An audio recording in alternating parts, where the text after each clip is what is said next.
And hello again, Bulldogs fans, and welcome to Smith Robinson Stadium. Friday night in late September, football weather. The temperatures are cooling off, but it's going to be a hot one here tonight at Smith Robinson Stadium, Farmers Bank Field. Number 1 versus number 2 in 6A, the Greenwood Bulldogs. And the Shiloh Christian Saints, a rematch of last year's state championship game. A couple of storied teams throughout the history of Arkansas football, at least the last 30 years, we'll say. And tonight should be a dandy football game here in Greenwood. Tim Terry with you. Glad to have you aboard. Kevin Jones, the ball barber. Richie's with us in the booth right now. Boys, this is, I hate to say that this has got Thanksgiving implications, but this game's who's going to play at home on Thanksgiving, right? Yeah, Tim, this is a big one. These two programs have played 12 times, I think, over the last, 20 years. But Yep. It's always been a really good game, exciting game. Greenwood has the edge there, 9-3, winning it 9 times. But most of those games were non-conference, which you can argue non-conference whether they're important or not. But most coaches want to win every game. But these last 2 games we played last year were conference. And really 2 good games. I mean, very physical games. That first game up there last year was very physical and a lot of pads popping. But I always liked both these teams. And we went 10 years without playing them. And that's a shame that, these 2 programs, I was talking to Coach Brewer just earlier, and it's a shame that these teams didn't match somewhere, meet up and play somewhere in 10 years. But I always loved these 2 teams. They're great programs. You talk about last year's game up there, and Archer was hurt, didn't play at all in the second half.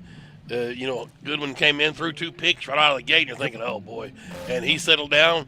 We got defense bowed up, and smooth sailing, and got the win on the road up there. And then it was a different story in the state championship game, Richie.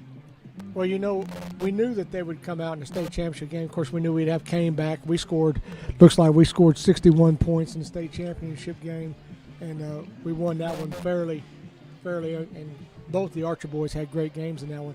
One of the things that we knew, even when that ended, we knew we were losing a lot of good seniors. We don't talk about that a lot here because it's always next man up. Mm-hmm. But we knew they would be coming down here looking at us. They've got 18 starters back. On paper, the numbers probably be flipped. If you had 18 starters back at Greenwood, we'd definitely be number 1.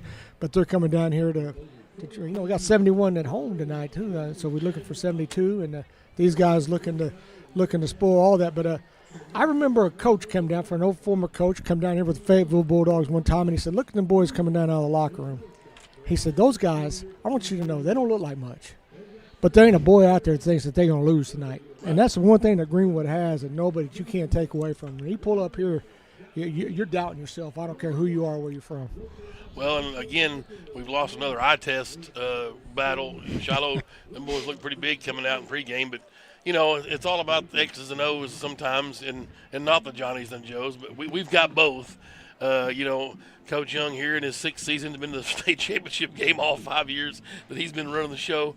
So we'll be ready, and I love the next man up. That's what the non-conference was for. You talk about all the sophomores we played against Harbor. I'd almost rather not had that bye. Yes, there were some injuries, but a lot of our injuries are season-ending stuff to 2 or 3 of our seniors, so a bye week didn't get them healthy. They're not going to be back. But but the kids did get a week to watch some film. I know that the coaches had an extra week to have a little fireside chat. I know for a certain fact that the head football coach, I don't know if he put on his athletic director hat or not. I don't think he ever did.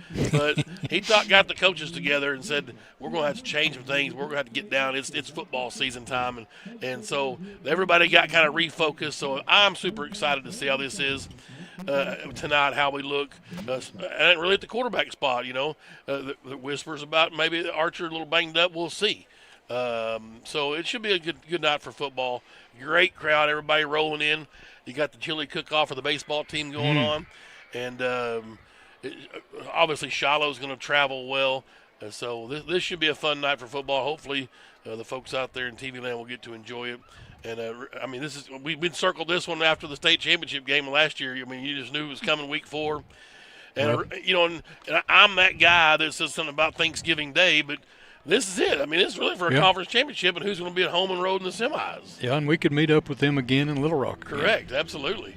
So, and I don't want to go to Benton on Thanksgiving. I think a big night tonight. You got Southside, who's undefeated, going over to or Mountain Home's coming there. Or Yes, vice that'll versa. be a huge game. That's going to be a good game. Yes. They think that might have a little. Because both of those teams got a little moxie going this year. That's right. We'll keep an eye on Southside Mountain Home for sure.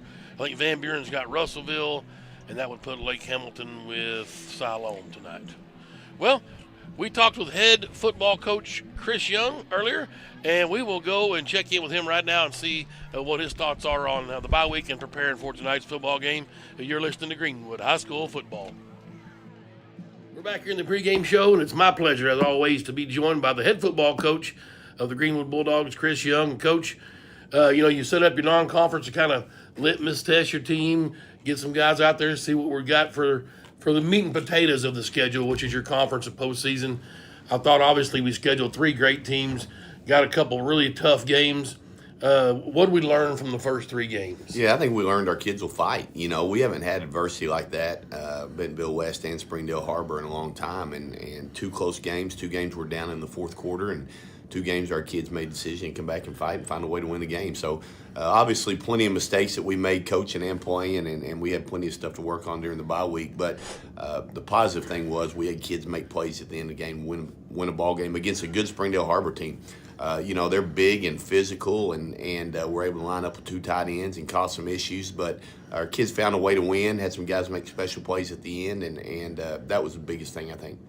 Coach, you mentioned it, but it's just when you talk about the stars shining, and I thought just a long play to the Kennedy kid, just kind of Archer letting it fly.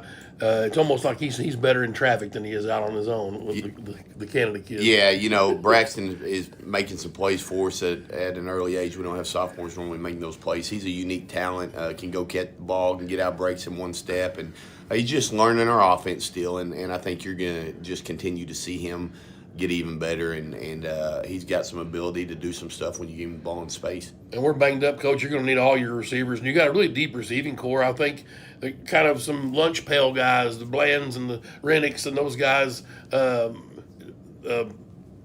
number 3, Hossley. Those guys just kind of get out there. You got the 2. Davis is going to do his thing.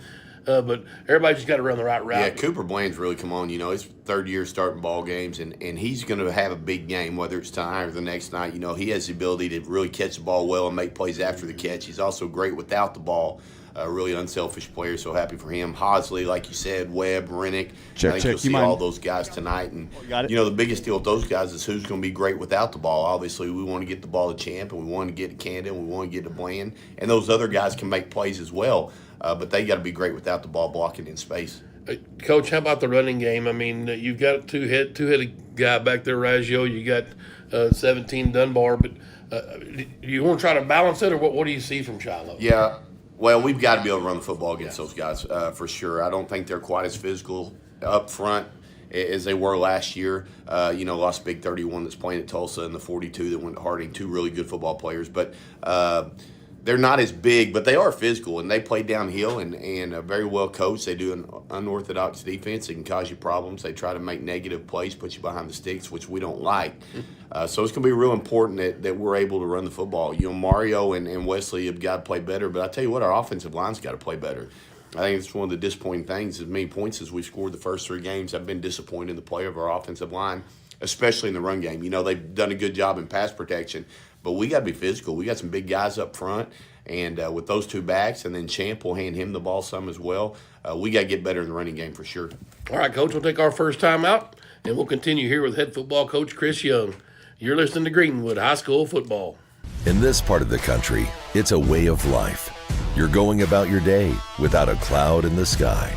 Then suddenly, you find yourself wondering how solid your home really is. With over 30 years of certified experience, let our team give you the same assurance on a stormy night that you feel on a clear afternoon. Before the downpour, before the leaks, call Foster Roofing, serving Northwest Arkansas and the River Valley since 1994. Come on, move. Here we go. Just a little baby step. Just move. Honey, what in the world are you doing? Well, I'm trying to mosey on down to the bank. This gal here is my ticket for that home improvement loan at Farmers. You know, you don't have to be a farmer to bank at Farmers. Farmers Bank is celebrating 115 years of serving the financial needs of everyone in the River Valley. And farmers.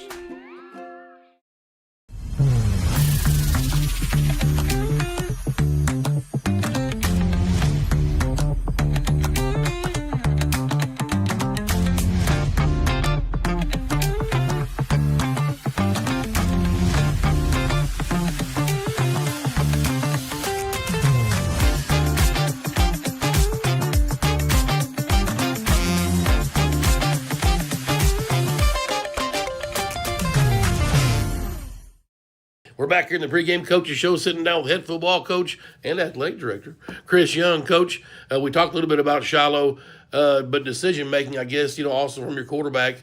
Well, how much is a run pass option? You hear about this RPO all the time. I mean, do you have a run pass option with him, or he just kind of freelance and things break down? Most of our stuff is there's a run tag with maybe a quick game or a hitch screen, something like that, and it's on the quarterback to make the right decision. I think that's one of the things Kane does so well is he makes the right decision most of the time. We ask him to find the easiest 4 yards ever played and to take that option, and it's like having a coach or a play caller on the field. He really has such an in-depth understanding of our offense. It helps things go. And, there's no secret, but that's what I tell everybody.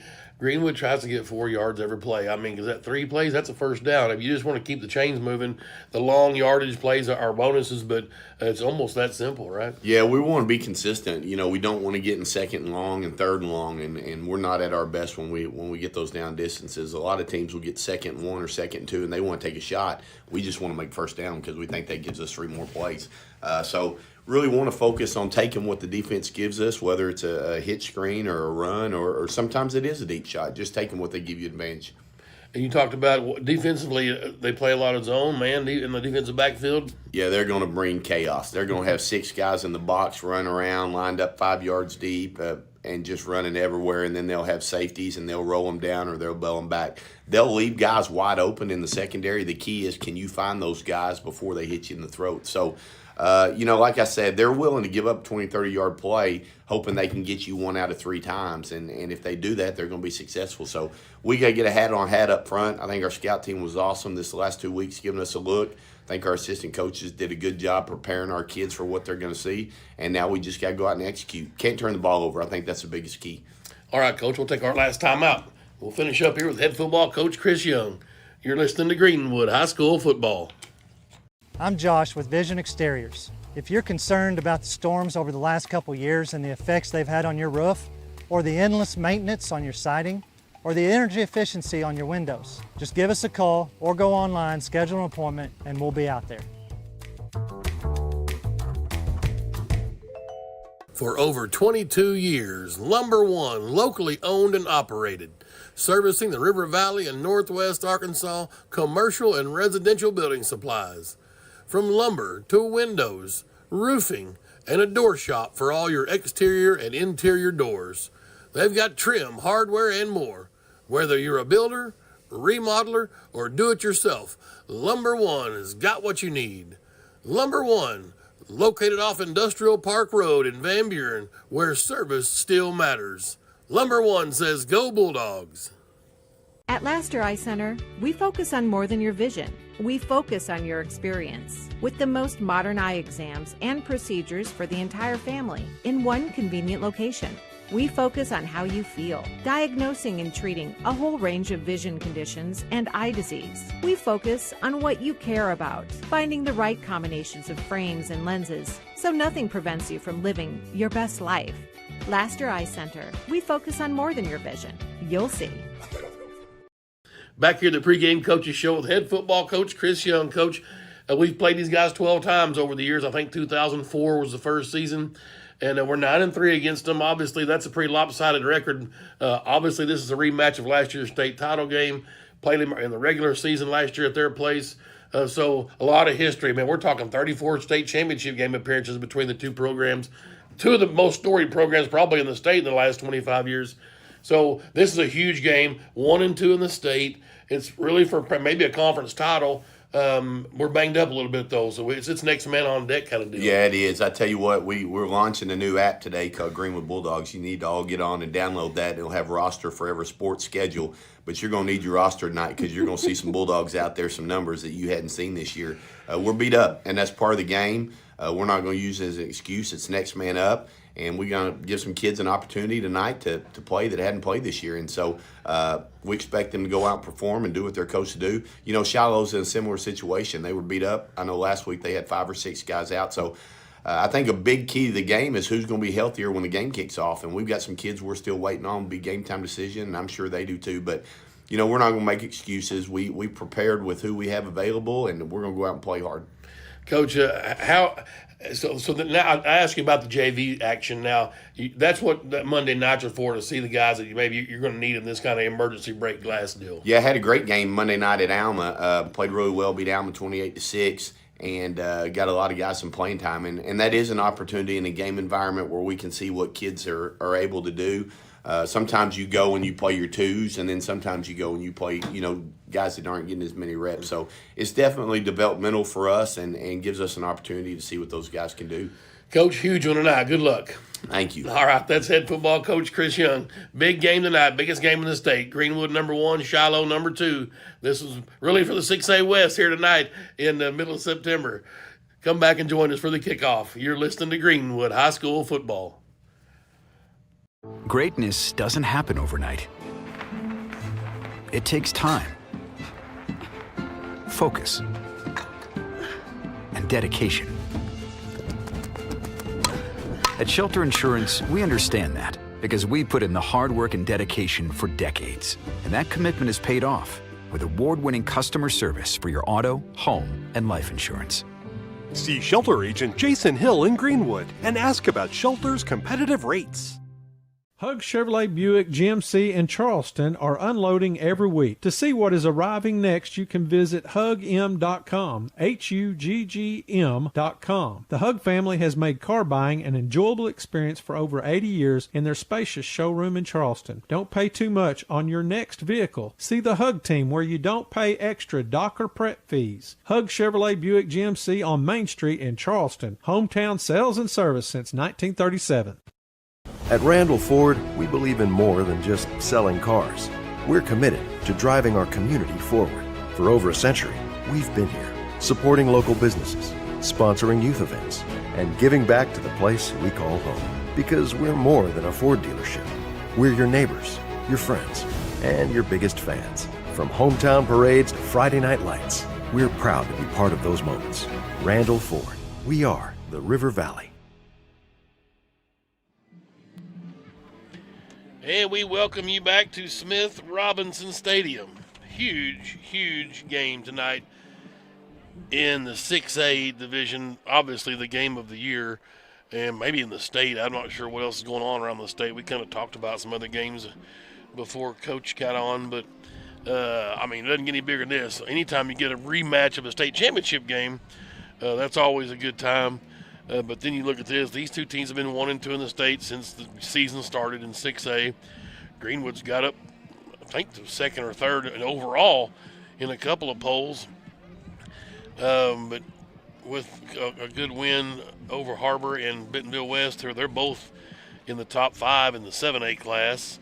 And then if you want to give us a asterisk win over half a football of a game against Fayetteville, which we really can't do that, but so the Bulldogs have certainly been tested, and it showed. We're beat up. We heard Coach talk about it. We're going to see some new faces out there tonight. We saw a lot last week or 2 weeks ago at Harbor. 5 or 6 sophomores out there.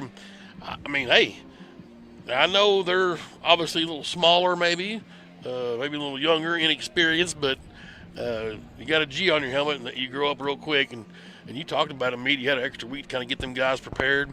Did have a JV game in there, so they got a chance to give them some reps.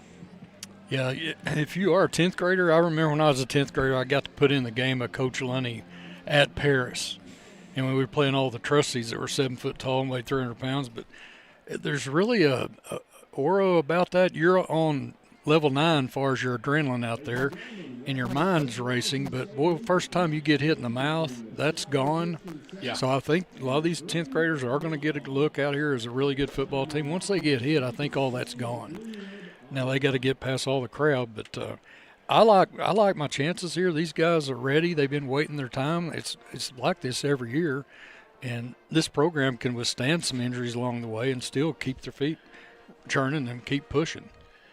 We've talked about it a few times.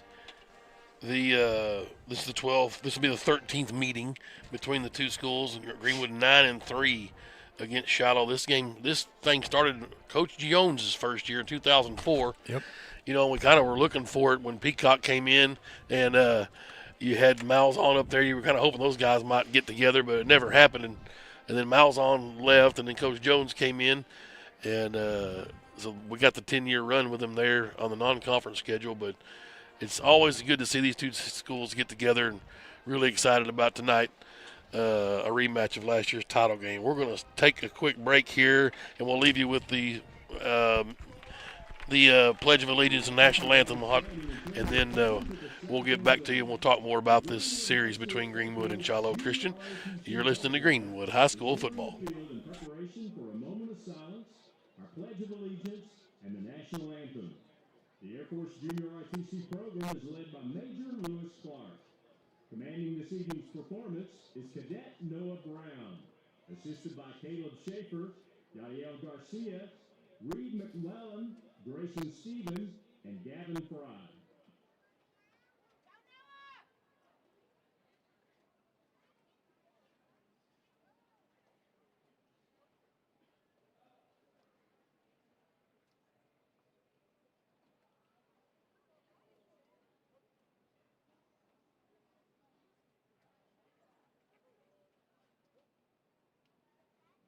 Please join us as we now pause for a moment of silence.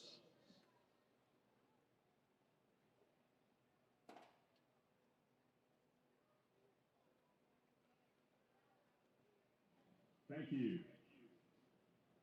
And now, our Pledge of Allegiance. I pledge allegiance to the flag of the United States of America and to the republic for which it stands, one nation under God, indivisible, with liberty and justice for all. Performing tonight's national anthem is Jay Townley. Jay is a senior member of the GHS Jazz Ensemble and Musical Theater. She enjoys the fine arts, loves to write, and wants to become a paramedic after high school. Ladies and gentlemen, our national anthem. Oh, say, can you see by the dawn's early light what so proudly we hailed at the twilight's last gleaming, whose broad stripes and bright stars through the perilous fight o'er the ramparts we watched were so gallantly streaming, and the rockets red glare, the bombs bursting in air, gave proof through the night that our flag was still there. Oh, say does that star-spangled banner yet wave o'er the land of the free and the home of the brave? Great job, Jerry. Please Please remain standing until the callers have left the field.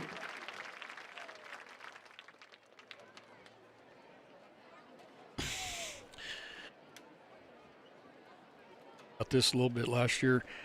Their head coach Tucker Bernard, he came here 2 years ago from Stillwater. Yeah. So we were a little bit familiar with him out there at Stillwater, which I still think that was one of the better teams Greenwood played in the last 10 or 15 years. But anyway, he has 116 career victories as a coach. So it's not like he's just chump change over there. So he's the second year under his program there. So you kind of follow these coaches, and there's numbers that usually follow the good ones, and he's one of them. But we kind of got one, too, that's pretty good. Yeah, absolutely. He's winning at an 86.7% clip. Now, I'm looking here, and I was told that their defensive coordinator here at Shiloh was also at Stillwater when we were over there when they beat us a few years back. I didn't know He that. went to Broken Arrow, and then Tulsa Union, then he was at Broken Arrow last year. And if I'm looking at my sheet right, I swear it says Clarence Holly. Now, Coach Holly was a defensive coordinator at Arkansas Tech when I was down there. Okay. So I know Coach Holly. We go way back, so that's pretty cool. Small world. It looks like it says DC and safeties beside his name. It's kind of a dark roster we have here. But anyhow, yeah, it might be someone else. But anyway, Clarence Holly is certainly on their staff, so that's pretty cool. I wish I'd known that earlier. I went down and seen him before the pregame. Yeah. Let's see here. Bulldogs currently on a 71-game home winning streak. Obviously, the last loss November 21st, 2014 against El Dorado. That was the second round of the playoffs. In conference play, we opened conference play tonight. Since 1990, Greenwood has a 197-42 record just in conference play. And we're riding a 15-game win streak in conference games. And we're 30-5 in conference openers since 1990. So that's a pretty decent mark. This is week 4. Since 1990, Greenwood has a 34-1 record in week 4. We're 12-2-1 in week 4 home games. I beg your pardon, 13-2-1. The last time we lost at home in week 4, it says September 21st, 2001 versus Searcy. We lost 24-12. I'm trying to think. I guess it was 2000 we made that long field goal down at Searcy and beat them, and then next year they got us here at home. September 26th, let's see, since 1997, this is our 5th game on this date, and we're 4-0 in previous matchups. We've been on the road every time. It's our first home game on the 26th of September since 1997. We won at Morrilton, we won at Huntsville, we won at Morrilton, we won at Van Buren. 97, 03, 08, 2014. And our Film Bay trivia question, and we're not going to start taking answers to it. Matter of fact, I'm going to wait. I'm not even going to give it to you yet. We got a good one tonight. It's pretty decent. I see how you are. It's one I knew. I think I knew it right off the gate. Richie's on the spot, right in the huddle out there. Look at him.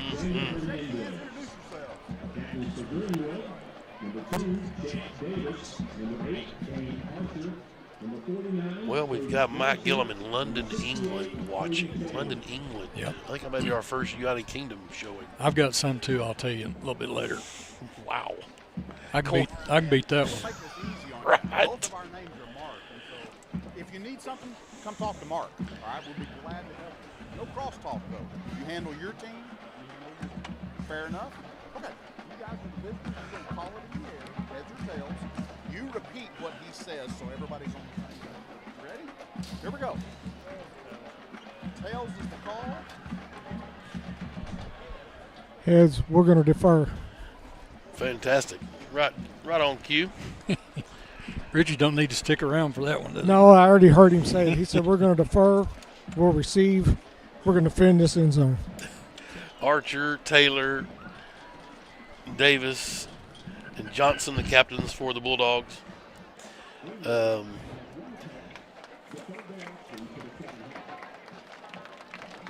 Fantastic game. Shiloh on the field. Of course, Shiloh Christian High School in Springdale, Arkansas. Obviously, Coach Gus Malzahn got the thing going up there back in the 90s. They've won 8 state titles, I believe. Greenwood was 13. Here comes the defending state champs. Greenwood Bulldogs, 3-0.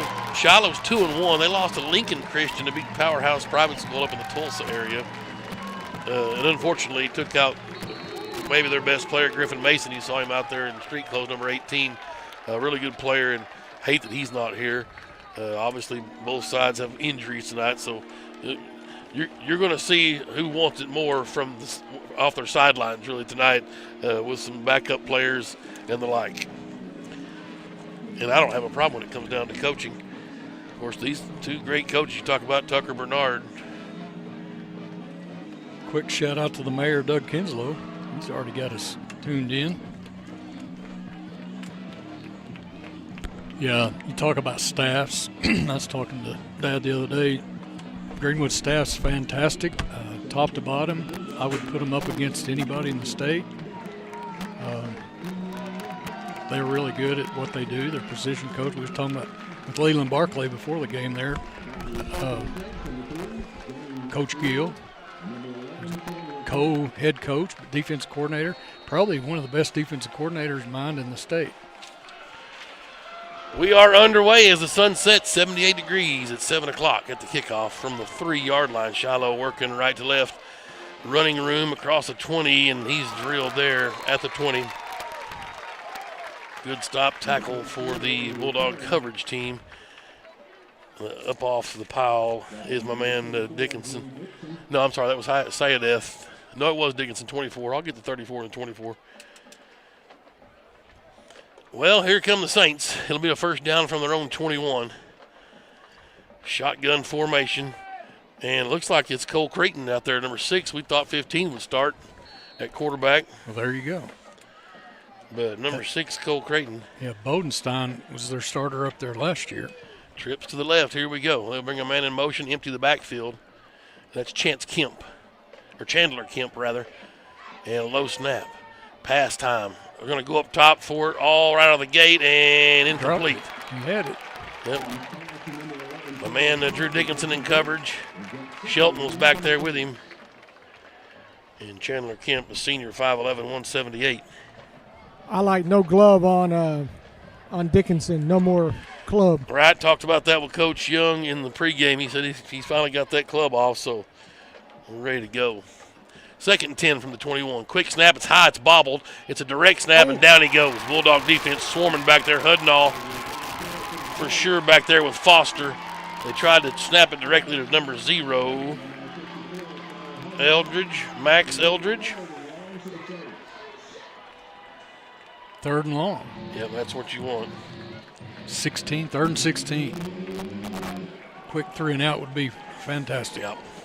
Well, we're at much maligned defense. They been taking firepower all week, shots that people have been shooting at them all season so far. And right now they're up to the task. Champ Davis is in there in one of the cornerback spots. McDaniel's back. Good to see him. Pressure coming. You're going to just unload to nowhere, and the Bulldog defense does their job. Good pressure up front. See big 99 Jacob Barry in there.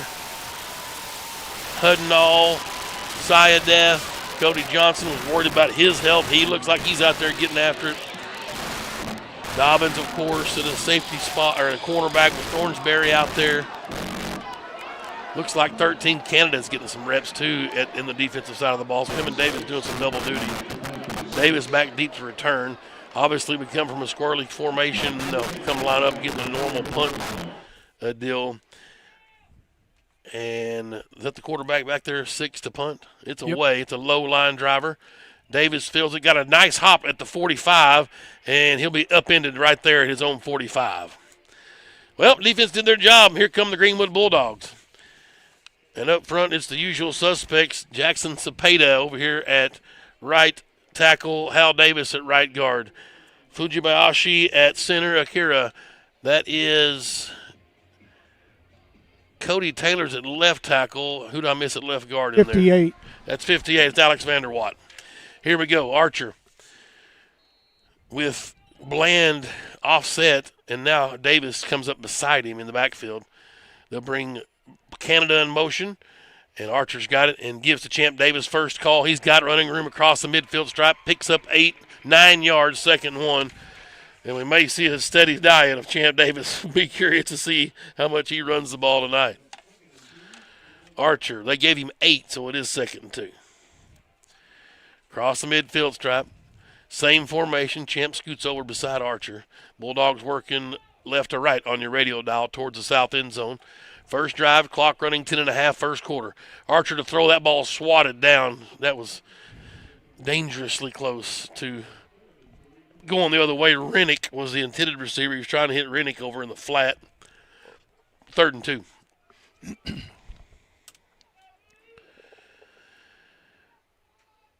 Yeah, Shiloh's passing the eye test. Richie's got a better vantage point, but they're not little.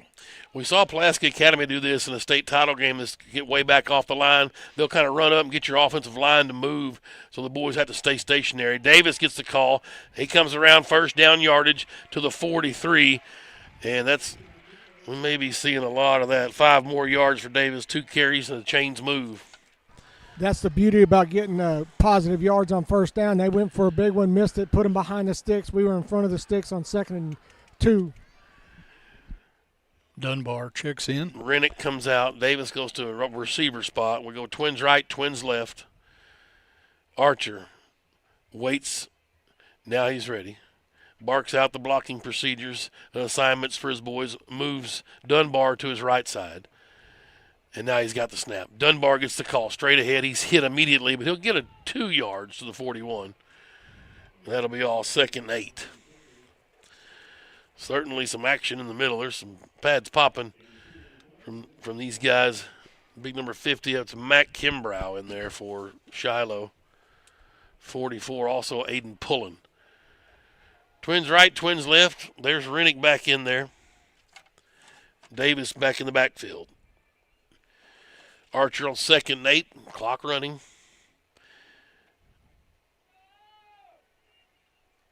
Coach goes to the little audible play. 10 on the play clock, plenty of time. Archer's got it gingerly back there. They give pressure. The throw is picked off. Yep. Just couldn't get anything on it. This ball's going down the near sidelines. He is going all the way. Champ what a cut him down at the 24. Wow. But an interception early on, and that sets the tone. Both defenses come to the show early on. Just Archer couldn't get nothing on that ball, guys. You were talking about the eye test earlier. They're not particularly big. We played a lot bigger over all 3 weeks. They were bigger. The biggest difference is that these guys they've got 11 athletes on the field. There's not a one of them that couldn't play. Right. 7 or 8 positions on the team. Makes sense. Well, here come the Saints from the Greenwood 24. Good opportunity for Shiloh. And Creighton in the shotgun. And he's going to give to his tailback. That's Eldridge. And he's got running room across the 20. Wow, They what a gave tackle. him the 19. Shelton on the tackle. 5-yard pickup. 2nd and 5. It's that open field tackle. Just keep an eye on that. Yep. That's a good one right there. Trips now out to the right for Shiloh. And Creighton's got it. Trying Eldridge again. In the backfield. Cody. Coming through, Cody Johnson. And this is the guy that the coaching staff asked to step up and just has to be a leader. I mean, he has to be a leader, and he's doing so, the senior, 6'4", 240. He just keeps making more money. Every play he makes on defense is making him more money for the next level. He's got to come out. McGinster will come in now for Greenwood. Terry McGinster. He's a junior. Number 32. 3rd and 5. Twins right, twins left. They work from the left hash. I think they're trying to tell him his pants ain't long enough. Creighton will roll right, looking to throw. And pressure coming. He'll unload, and it's caught. Just got away from Dobbins there. And McGinster brought some pressure, but his pants aren't long enough. Right, these kids, they don't want to have knee pads no more, so they're right over the top of their knees. So they taped him up below the knee there. Maybe he had a little blood on his knee, too. I think he may have had some blood. Well, 1st and goal at the 8. And here is Creighton throwing to the flat, and behind his receiver who was stumbling, Shelton was in coverage. He was looking for number 3, Zane Sluter. Got 2nd and goal. Yep. Cole Creighton is their quarterback. But 15's in there now. What's he doing? Is he All the right. backup quarterback? That's Bodenstein, right? Yeah. He's playing Like a receiver. tight end? Yeah, he's at some kind of a Tim Tebow deal. He's in there. He's that tight end over on the right end of the line. 2nd goal at the 8. And they're going to throw underneath. There's McDaniel. We talked about open field tackling. That's the guy. He's down to the 1. It's 3rd and goal.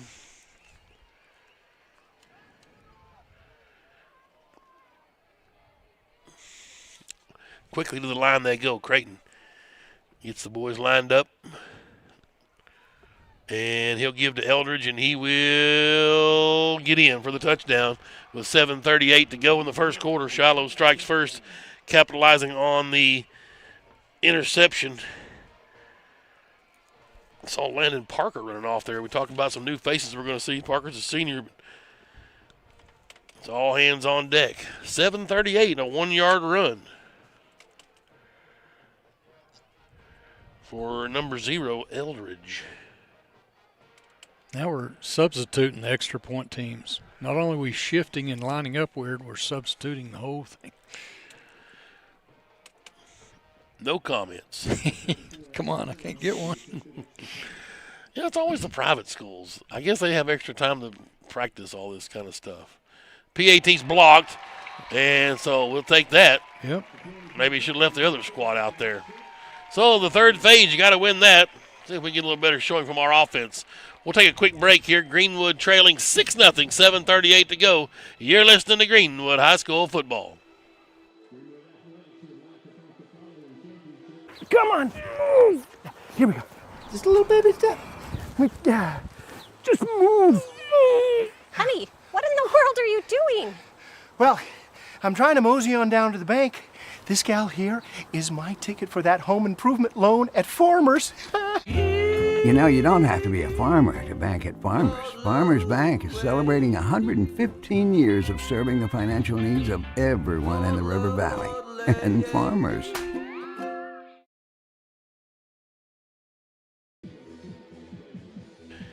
All right, we're back at Smith Robinson. Tim Terry, Meet Jones, the ball barber. 6-0 Saints. The kick is up and away. And Champ Davis from the 7. He's got it to 10, 15, 20, head of speed, 25, 30 on his feet, 35, 40 to the 43. Great return from Champ.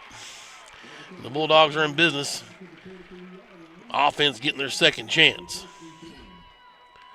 A quick shout out to my brother Brad and his wife Tamara. Today, 33 years of wedding bliss. Wow. Congratulations, brother. I don't know how he's put up with her that long. That's true. Oh, wait a minute, I said that backwards, didn't I? You did, yeah.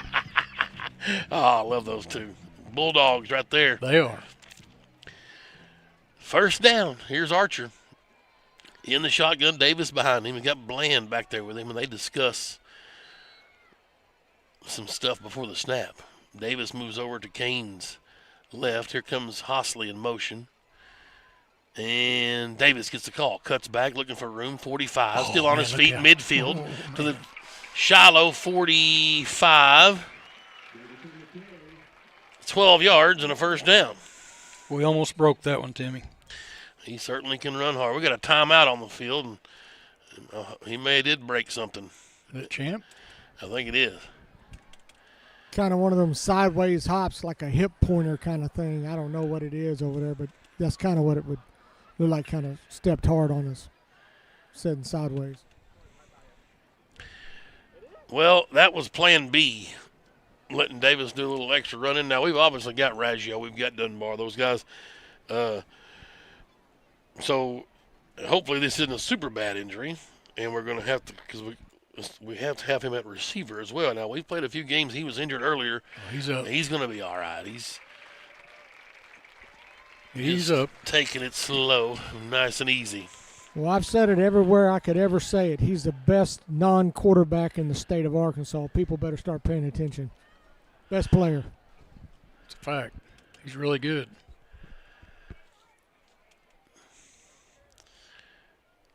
Joel Goldstein got us tuned in. Tyler Calloway. Maybe Pedro Sadler. He's turning around telling Kelby, he said, hey, man, go ahead and give me back my helmet. Right. Kelby's got his helmet. He said, now go ahead and give it back to me.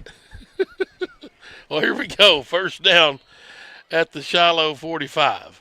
Archer in the shotgun. They're going to go check him out for sure. They'll go through the rigmarole. Dunbar in there running back. And Mario gets it, cuts back at the 45, looking for room to the 40. We'll take 5 yard a pop. It's old Darrell Henry, old eighth grade coach. I'll take 5 yard a pop, he said. Raggio checking in now. Canada comes out. Boys, I believe that's number 73 in there at an extra lineman. That's my man, Landon Billy. Yep. Sure is. Talked to him earlier. He said, I'm back. I said, that's fantastic. Is he tackle eligible? It looks like he is. Please throw him the ball. 2nd and 5. Raggio up the gut. Breaks the first wave. Maybe a yard to the 39. That'll be it. 3rd and 4. 6.5 minutes. Clock running. Just like that, Billy with the pancake. Yes. Davis will come out, and he impressed the coaches enough with that pancake that he's going to get to go in there to right guard. Trips to the left this time. Archer. See what he's got in the tank back there. Kind of limited in practice this past couple of weeks. Raggio's off to his left. And now he'll go in motion to the right side, Will Raggio. Archer's got it. They're bringing more heat. Quick hitter. Got him. First down. Hanging on to the football. He's still on his feet to the 32. Blow the whistle. They gave him the 32. That's a 12-yard pickup. First catch for Raggio tonight. First completion for Kane Archer. The chains will move. Would you take odds on that one? I would have. Twins right, twins left. They work from the right hash. Archer now with a little bit of tempo. He's got it quickly. Throws. There's Canada. Caught. He'll get 1 yard, and that's it, to the 31. Tried a little screen pass, but not much there. They defended that really well. Big number 1 in there, Brody Francis for Shiloh. 2nd and 9. New personnel, Dunbar in, Raggio out. They go empty set now. 5 wide. Archer will have to get rid of it quickly. You know they're going to be bringing heat. They act like they're going to show heat, and here they come up the middle. Good job of the line picking it up. And he was throwing it to Hosley. He went out to block. Archer wanted him on a little slant route. It's incomplete. 3rd and 9. Both of them kind of saying, hey, man, what was that? What was that? I'm not sure who was at fault there, but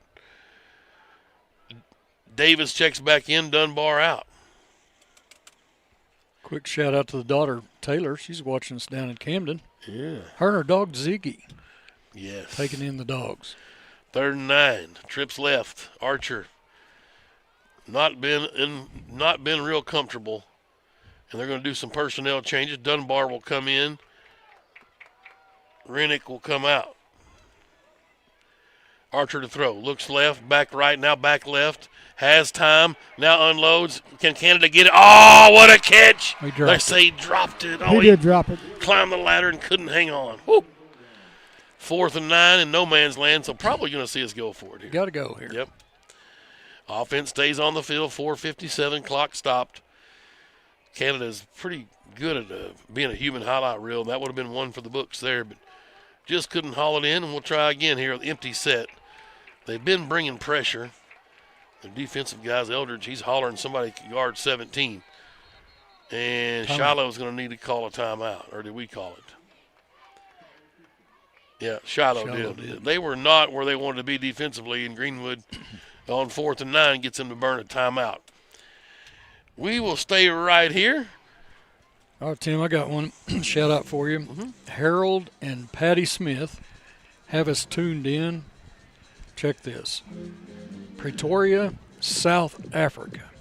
Nice. I think we looked it up. They're 7 hours ahead of us. Right. So It's right the middle now of the night? Yeah, it's in the middle of the night. But Harold and I are both Gemini's June 15th birthdays. I knew that. Yep.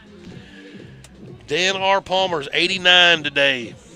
Wow. Get you some. Congratulations, Happy Dan. birthday, Mr. Palmer. One of my favorite teachers. Oh, yes. Oh, let me see if I can find. We'll get to it as we go throughout the night. Appreciate all the folks checking in. Here we go, 4th and 9. Empty set, Archer in the shotgun. Trips out to the left. They tried a hard count. Did he jump across? He did not. Not enough, evidently. And now they'll run the play on 4th and 9. Archer. He's got it this time. A little bit of heat coming. They go up top to Canada. Jump ball. Touchdown! Oh, baby! 31 yards. Mano a mano, and Canada's, and give me that. Sophomore. Woo! And the Bulldogs tie it up, PAT pending. Wow. I thought the defender was going to interfere there, but he didn't. Canada said, I'm going to catch it anyway. Great ball from Archer. Just put it up. Let the kid go get it. Here's Wyatt Edwards on to snap. That is Cruz Coatney holding. And Landon Franklin, our kicker. Snap got put down. Good job from Coatney. It's through. Bulldogs take the lead with 4 minutes, 49 seconds left to go in the first quarter. A 31-yard catch from the super sophomore, Mr. Braxton Canada. And the Bulldogs lead 7-6. Let's take a quick timeout. You're listening to Greenwood High School football. In this part of the country, it's a way of life. You're going about your day without a cloud in the sky. Then suddenly, you find yourself wondering how solid your home really is. With over 30 years of certified experience, let our team give you the same assurance on a stormy night that you feel on a clear afternoon. Before the downpour, before the leaks, call Foster Roofing, serving Northwest Arkansas and the River Valley since 1994. We're back at Smith Robinson. Franklin's got her teed up. And away she goes through the cannon smoke.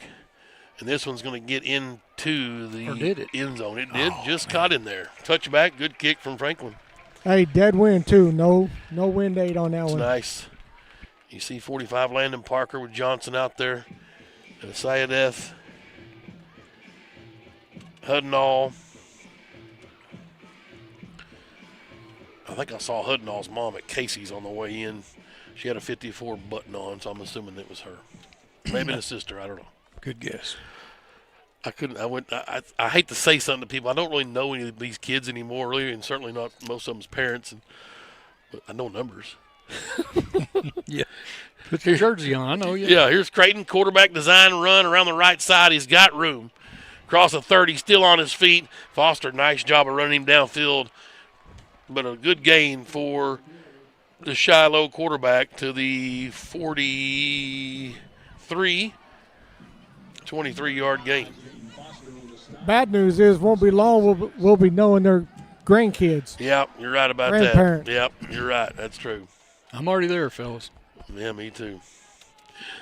Creighton in the shotgun. Trips to the left this time. Eldridge back there with him. Little stutter step motion from Kemp and play action. Wants to throw. You want to let it air out for Kemp? Oh, that's offensive pass interference. Got to be an offensive pass interference. Tackled him. Wow. What a horrible call. I see nothing. This may be the crew from Memphis game last week. The heck is going on here? When's the last time you saw offensive pass interference called? Last week, 2 times against OU on pick plays. Well, but I thought I saw him pull up in Schooners. Now, besides the pick plays, that is thrown a lot, but that was pretty obvious. I'm not sure what we're watching out there. I think Memphis had one too. Second and 10, yes. Here we go. You got to play through the officiating. Play action, quarterback going to keep again. Now stop and throw. Oh, drop it. Oh, hit him right in the hands. Brody Francis. Face mask got in the way. Was he the guy that just pass interfered? Was that number 1 on that first route on the last one? Have to rewind it and look. We got a flag on the field. That might be a lineman downfield. That was a gift. Very good, well-designed play. You're not sure if he crossed the line. Looked like he was going to try to run. What's the call? I want to say a lineman downfield more than likely because everybody thought he was going to run. They're going to decline and take 3rd and 10. Yeah, ineligible downfield. So 3rd and 10. That's a well-designed play. You think he's going to take off and run. We've seen that before, either from Shiloh or Pulaski Academy. One of them used to run that before. As you see New City coming off. Good to talk to his dad up here in pregame. So 3rd and 10. Can the Bulldogs get off the field? Creighton in the shotgun. Champ Davis is in on this one. Yeah, we'll see him a lot probably defensively. There's motion from Kemp. And to throw, Creighton has time, now has flushed out. Can Johnson get to him? He did! Oh, yeah, baby, come go! Oh, baby. Loss of 4. And it's punt time for the Saints. I mean, you ask a guy to perform. When the guy shows up, he does it. You got to tip your hat to Cody. Just keep playing hard, baby.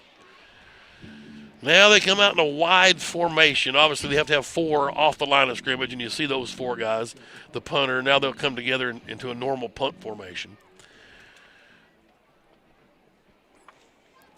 And now I hope they punt. Everybody's tucked in tight for Greenwood. Here comes the ball. It's punted low. Going to get a big hop. This one, nope, it doesn't get to Davis. They down it at the 32. And that's where the Bulldogs will take over. They're going to get up to the 34. Wow, good spot. We'll take it. All right, Bulldogs with the lead in the football now. 3:18 left to go in the first quarter. Live at Smith Robinson Stadium in beautiful downtown Greenwood, Arkansas. Chamber of Commerce weather. Bob Purvis is somewhere loving life. It's 78 degrees at kickoff. Come on now. Beautiful. Oh.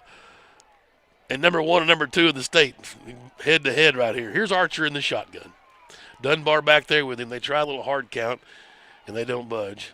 They show pressure. Archer's going to throw quickly. Davis has it complete at the 40. Stiff arm stays in bounds. Look out, 50. Look out. To the Shiloh 49.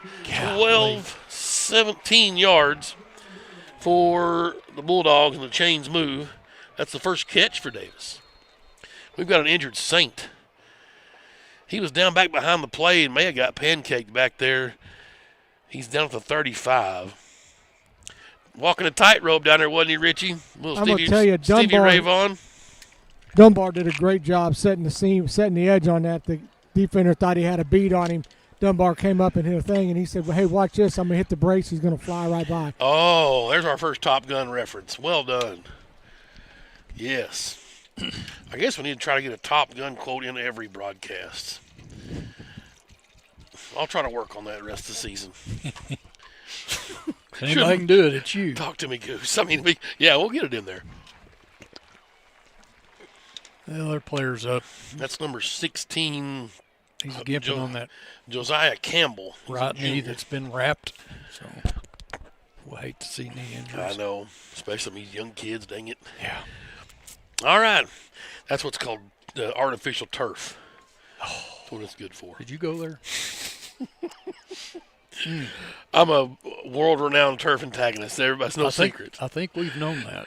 Greenwood's football at the Shiloh 49. From the right hash, empty set. Dunbar comes in motion left to right. And Archer back there alone waiting for some pressure. Now he's going to change the blocking schemes, and here we go. First down for Greenwood, and he got him that time. He was offsides. 90 jumped. Went with a hard count about 4 different times, and big number 90, Xander Hernandez, had enough. He said, I'm coming across. So couldn't stand it. No, first and 5 down to the Shiloh 44. He's 6'2", 270. Yeah, good-looking player. So they'll change it up and bring Dunbar into the backfield this time. Hard count, got him again. That's a first down. Whoa, what? Boy, he was farther across that time than he was last time. I thought he hit the ball. I did too. I'd do it again.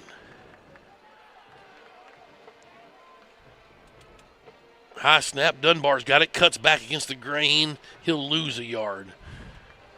At the 45, it'll be 2nd and 6.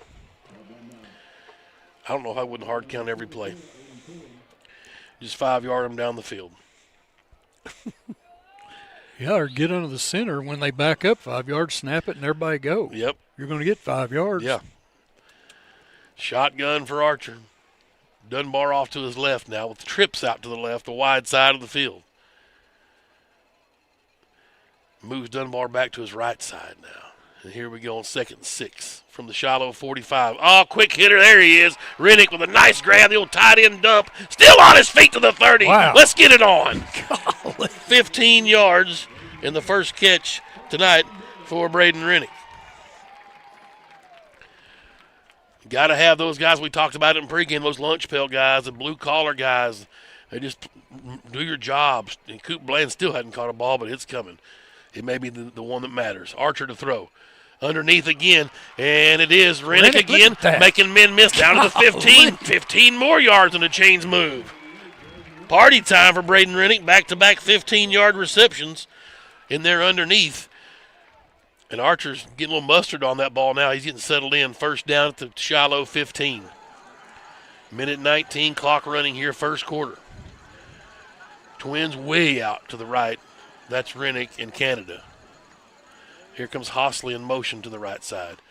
And Archer looks, spins. He's got trouble coming. He evades, and he's trying to get it to the sidelines. He's out of bounds at the 14. Give him a yard. 1 yard run. He's still fleet of foot out there running for his life. Yeah, I think he took a hit on that knee too a little bit.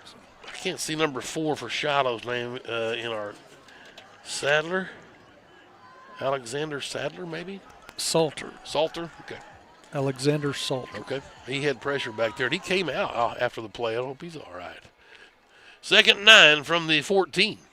Greenwood under a minute now as Archer got out of bounds. Play clock's down to 10. Kane's got it, wants to throw. Quick hitter. Oh, that one's tapped away. Big 42 got a paw in there. Corbin Miller. He was looking for Rennick again. I think that was going to be a touchdown. He was wide open, but nice defense there from big Corbin Miller, 6'1", 214, got a paw up there. 3rd and 9. That's pretty good scouting by the coaches here. They've saw something and implemented some stuff right up the seam. Archer will move Dunbar to his left. Trips to the right. All standing on the defensive side. Wanting to bring heat on 3rd down. There's a snap. The heat's picked up. Archer's got to run. He's going to be gobbled up, and it's going to be down. That's going to be incomplete pass. Dunbar's there. A flag comes out. He's got 17 standing there. If he's going to say that it threw it to an ineligible receiver, but Archer's trying to plead that Dunbar was right there. Oh, Riddick giving his best Jeremy Shockey impersonation. Right.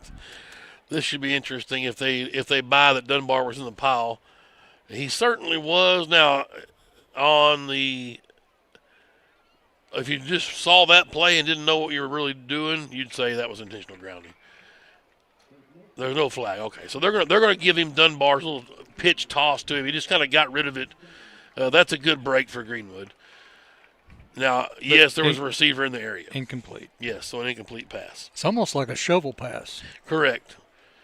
It's dangerous. Could have been picked off. No, we're not even for the offensive pass interference yet because there was a receiver in the area by rule, but he was certainly getting rid of it to try to save a sack. 4th and 9. Bland checks in. We saw this a while ago. They went to Canada on 4th and 9 to the end zone. Let's see what happens here. Coatney getting loose on the sidelines. Just so you know, 48 seconds. Archer wants to throw. Going to throw to the end zone again. Jump ball's not there, and this time the defense holds. 3 straight incompletions, and Shiloh will take over first down at the at their own 14 with 42 seconds left in the half.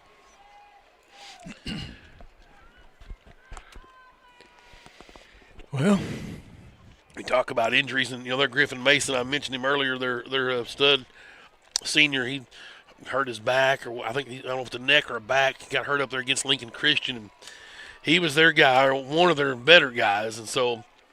Obviously seeing a couple teams not at 100%. But, like I said, that's you sign up, you practice all week, all summer. We're going to play. That's what we're out here for. There's 22 guys on each team. Slant routes inside.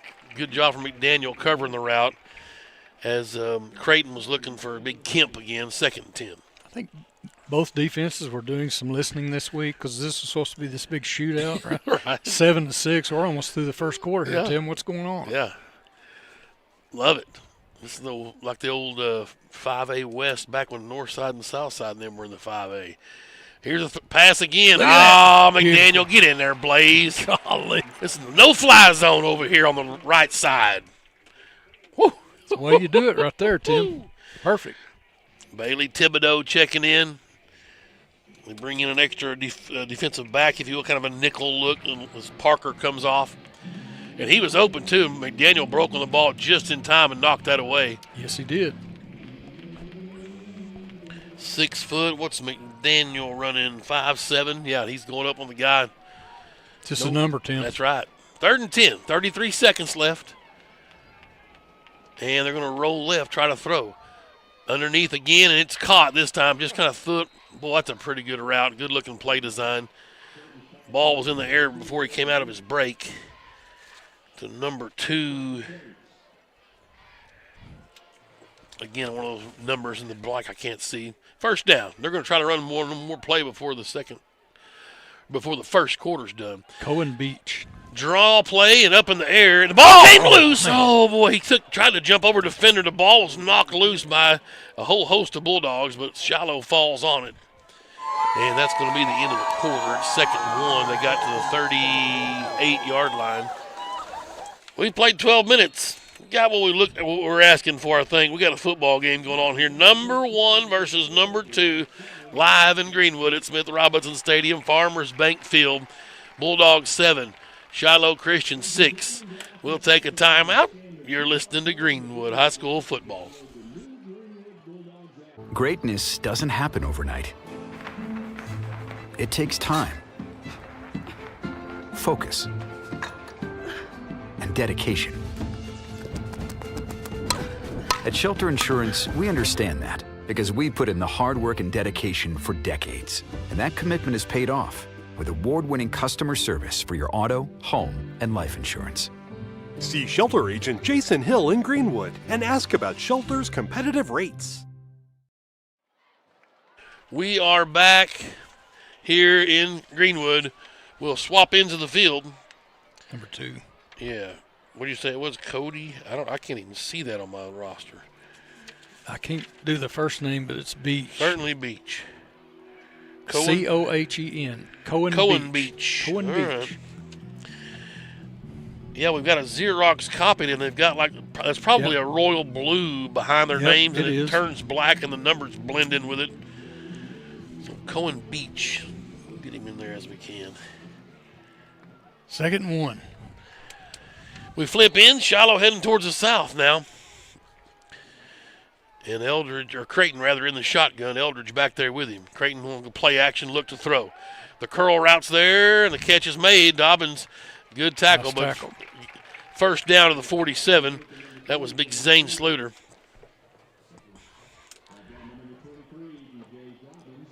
Yeah, that's just great timing on the defense, on the offense. Good route, good pass, on time. Creighton's got it. Gives to Eldridge. Running room, lots of room. Greenwood's 45 to the 40. Sayedeth on the stop. No, Foster on the stop to the 40. Maybe the 39. Chains will move. First down. Good drive to open up the second quarter here for the Saints. Creighton quickly gives again to Eldridge. Trying the left side. Looking for a hole. Oh, damn, nice play there from Johnson. Ran him down. Barry over there as well. Cody Johnson's making that bag tonight. Him and Barry are playing well up on the defensive front. 2nd down and 8, 2-yard pickup. Just underway second quarter. This one's shaping up to be what we paid for. What we were hoping to see, a good ball game. Shotgun for Creighton. Cole Creighton, quarterback. And play action. Wanting to throw. Going to go up top on the fly route, and it is. Caught. Yep, what a beautiful pass that was. We're waiting to see. I haven't seen a signal yet. Now there it is from he caught it. An official, and it's a touchdown with 10:42. That time the ball on the other side where the height did matter. And just out-jumped McDaniel. 37-yarder, I believe. 37. I didn't see what number caught it. It was 11. 11. That kid can fly. We had safety over the top on that too. Right. It was a little late, but he can run. And they're going to chase the point now, 12-7. They're looking for a 2-point try. And the high snap. Creighton will roll out, still rolling right, looking, and it's short. Didn't make it. And so to no avail, both point afters have not worked. Hudnall was there along with McDaniel. Good job defensively to stop the point after try. 12-7, though, Shiloh with the lead Here with 10:42 to go in the second quarter. I don't think Coach Hardy, who's packing in the press box tonight with a little taco bar down there. Yeah, that was quite the spread in there. Melanie Woody's got us tuned in. Appreciate it, Melanie. Hope you're feeling better. I know you are. My cousin Chris Milam got us tuned in. Let's see. I want to give a shout out to Stephen Hockmuth with Hawk Wash and Noah Guess H2O Wash. Those guys pressure wash the bleachers up here in the stadium. Okay. And so clean them up for you. So I want to give those guys their due where it belongs. So appreciate it.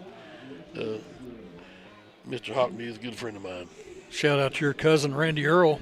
He's watching in Montana. He's been in Wyoming, but he's in Montana tonight. So shout out to Randall Earl. Kicks away. This is going to be Dunbar from the 23. Mario wants to go with it 30, 35 to the 39. Good return for Mario in kind of an up-back situation. And the Dogs have had great start field position tonight. The worst they started was on their own 32. Right. Well, here we go. Let's see if we can answer. First and 10 from the 39. Archer with an empty backfield, 5 wide. And he's got the snap looking to throw. Quickly underneath, it's caught and incomplete. Yeah, didn't have control of it. Hostley got hit and dropped it. Second and 10.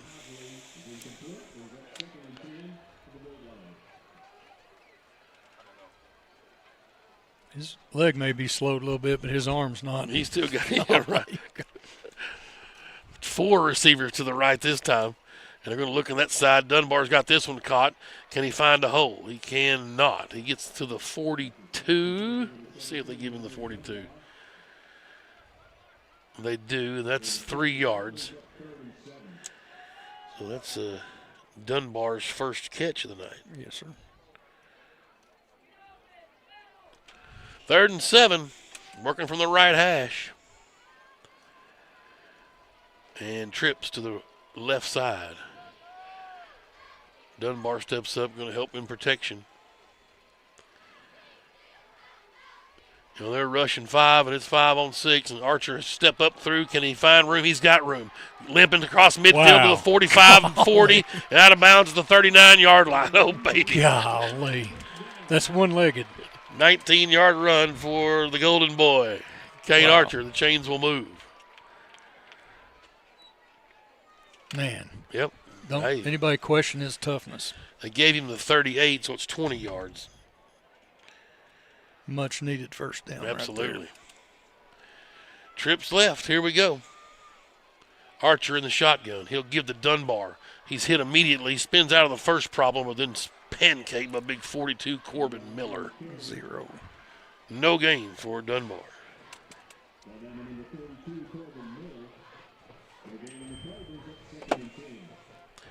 It's 12-7. Shiloh leads. I don't know. I'm getting some messages of the score. Maybe you got it. Good. Okay. Everybody just calm down. You know what I'm saying? Here's Archer. 4 wide. Twins right, twins left. They snap the ball without even really anybody ready. Bland across the middle makes the catch and gets hit at the 24, but he'll hang on to it. It's 14 yards. Well, everybody looked at the sidelines. They were going to think about changing the play, and Fujibayashi said, no, I like this play. He snapped it to Archer, and we're moving the chains. Who got that one? That was Coop Bland, his first catch of the night. Quads now to the left, the short side. Archer on first down at the 24. He's got it. Going to go quarterback draw straight ahead, just up over the top. Why not? To the 20-yard line. 4 yards. Fujibayashi lost his hat, so Billy will come in. They'll move some linemen around for a play. They gave him 4 yards to the 20. 2 more of those is first down. I mean, I wasn't kidding when I said this got November implications on this football game. We got time to rest and relax the rest. Russell's down next week, all due respect. Oh, no. Bad snap. Archer's got to scoop it up. Let's see what happens. He's going to go and just throw it away. I thought he might try to find Hostley on some trickery, but he did not, and it's 3rd down and 5, or 6 rather. Fujibayashi back in there. Yep. We got a flag. This ought to be interesting. They're talking to Shiloh. Well, this could be a lineman downfield as well because with the ball getting fumbled like that. They're going to take the penalty? Good. Give us a down. That's a loss of down if it's lineman downfield. Yep.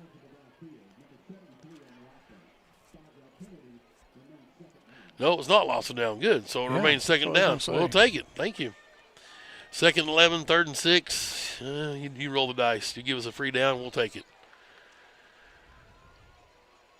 5 wide. Archer alone back there. Let's see if the Saints try to bring pressure. 2nd and 11 at the Saints 25. Here we go. Quick hitter. Bland makes the catch. Boy, you talk about sacrificing. He was down. He was down. I just saw a bag come out on the back judge. Yeah, I did see the bags, but he was the ground caused certainly down. So they're going to say it's Shiloh's football. It's 6-yard pickup on the reception. So somebody threw a bag. They didn't see the side judge threw a bag as well. Coach Young's calling plays. Yeah, it should be. He should have been down. Our offense is up on the football. It's calling plays. Line up. Let's go. Call it incomplete. Incomplete. Oh, incomplete. All right, so we'll take the 6 yards off. I guess that's better than a turnover. I thought he made a football. No, move. it was complete. It was complete. Oh, okay. Golly, what are we doing what the here? heck's going on? So 6-yard pickups, 3rd and 6. They got it right. That's all that matters. I agree. He was down. It's not even really a question. Play clock just now started. Greenwood kind of shortening the game up a little bit here. Yeah, they're not playing as fast. Trips out to the right, the wide side. Archer in the shotgun with Dunbar off to his left. No free safety. Can you get the ball to it in time? Archer steps up, going to go up top, looking for Coop, and good defense. Ball just hung up in there a little bit long. We're playing against a team with some defensive backs. There are more than 1 or 2 quality defensive backs. That's the issue you get with most high school teams. We've got a bunch of receivers that can all catch. Most high school teams don't have that many defensive backs that can cover for that long, that well. These guys have them. That's part of it. You know a guy. Yeah. And they're both way guys. Coach wants timeout. You know, all those guys are going both ways. That's mainly their receiving core back there. So on 4th and 6, Coach Young uses his first timeout with 7 minutes and 44 seconds left. Big spot right here. We're obviously in Franklin's range, but we don't really want field goals. You want touchdowns. That's a fact. The student section in full neon is yeah, Coach Burr had his neon on. Yes. Mount Harmony Mafia's got us tuned in. Appreciate you guys up there. Absolutely. Gracie Woody, Silver Walnut Ridge got us tuned in. What we got here? I got score updates. Mansfield pounding. That's earlier. Hackett. Mansfield 16. Hackett nothing. All right. Van Buren Russellville knotted up at 7. Nice. By the way, tomorrow's Arkansas Notre Dame game. The flyover will be the VF 103 Naval Air Station Oceana crew. Chris Weibel will be a part of that crew. So wonderful. Yeah, former Greenwood great, number 25, Georgie retired. Big down here, Tim. 4th and 6. 4th and 6. Greenwood from the Shiloh 20. Bulldogs, 1 for 2 on 4th down. Archer taking his time, empties the backfield. And Kane to throw. Now quarterback draw, nobody home. Just hippity-hoppity, skippity-scoppity. The Golden Boy. Oh, baby. 20 yards. They caught him with their hand in the cookie jar. And the Golden Boy just trotted on in. Gimping away. Oh, baby. You dirty dog. Kate Archer. I think he's special. 20 yards on 4th and 6. On one leg. I'm not proud of the tackling technique by number 4 on that play particularly. Were you not impressed? Huh. We try to go for the knee. I believe he tried to Karate Kid sweep the knee. All right. Archer went with a slam dunk on the basketball goal on the sidelines. Edwards' snap is perfect to Coatney. And then Franklin's kick is right down the middle. 7 minutes, 37 seconds left in the second quarter. A 20-yard run for the Golden Boy on a leg and a half. Kane Archer. And the Bulldogs back on top 14-12. Well, I mean, you know, Richie, you talk about the tackling prowess. You get that on the big jobs. And these guys got a good feeling that they're going to maybe get a chance to see us again down the line. And he's probably not a Central Florida fan, so he don't care about what's going on in Archer's future. Is it Bush League? 100%. Would Greenwood do it? Probably. I don't know. Don't think we're coached that way, but here we go. Franklin's got her teed up at the 40 on the left hash. And the kick's up and away. And it hits just short. Boy, if that would have backed up, we'd have had some problems. That ball hit on the 1. If he could have put the backspin on it was fixed to be I thought the opening kickoff was going to do that. We're a long way from that. But right. Looked like it had a chance to stop there on the 1. And then it would be party time. Is that what you said? Yes, and yes, because they'd given up on it. All right. 1, 2, 3, 4. Shiloh's 5th possession here. Punt, touchdown, punt, touchdown. So they're due a punt. So here we go from the 20. That is Cole Creighton in the quarterback spot, and he'll go play action looking to throw. Again, they're going to air it out, and this man's got to step on McDaniel and makes the catch down to the Greenwood 48-yard pass and catch to number 11, Chandler Kemp. He certainly is a speedster. And McDaniel's got his work cut out, but now the field shortens a bit. Not much room to run. This time Eldridge gets it. He'll try to get through the hole. He's still on his feet to the 20, down to the 16-yard line. 16-yard carry, and the Saints are marching on, if you will. Man. Chains move. Running quickly now are Shiloh Christian. Eldridge gets the call again, trying to cut up the gut across the 10, still churning down to the 6-yard line. Another first down to be first and goal at the 6-yard line. I think the offenses are waking up. Well, there comes Hackler, Briar Hackler. Haven't seen him in tonight. He's in defensively. Did somebody come out? Somebody needs to come out. out. Yeah, McDaniel's in a hurry to come out. The coach is going to burn a timeout. He's not happy on a little bit of a late substitution, I think. But the guys a little breather here to see if we can clamp down this defense inside the goal-to-goal situation here. First and goal to 6. Richie? I remember old Caleb Simpson. I called him Gold Shoes back in the day. He'd give you anything 500, but he didn't ever give up anything deep. We may just have to get off these guys just a little bit, let them have that underneath stuff, make them dink and dunk till they make a mistake. But those should be 50-50, but they're 2 for 2. So. Yeah. Well, and you throw in the zebra factor too. We saw PA do that in the state title game a few years back. Hopefully, if you try to throw a deep ball, the only thing that can happen bad is an interception. You're going to get a penalty or make the catch normally. So that's just one of those deals you see on teams like to air it out a little bit. 6:57. First and goal, second quarter. Greenwood leading 14-12. And Creighton in the shotgun. He'll try Eldridge again. This time, he broke the first wave of tackles. Couldn't get through the second wave, down to the 2. I think that's Trevor Shelton. Let's see. Yeah, 41 up off the pile. Second goal to 2. Maybe just inside the 2. Can the Bulldog defense buckle down? This would be a heck of a feat to stop them. Eldridge gets the call again. He goes airborne. Touchdown. He got in there, went up and over the top. 3-yarder? Yep, 2 yards. Yeah, he was on the 2. I got he moved that 3 whenever they got the extra point. Scoreboard had 3. Yeah, it was almost a 1-yarder. He was just inside the 2, barely. 6:32. Saints back on top. Going for 2 again. Second score for 0.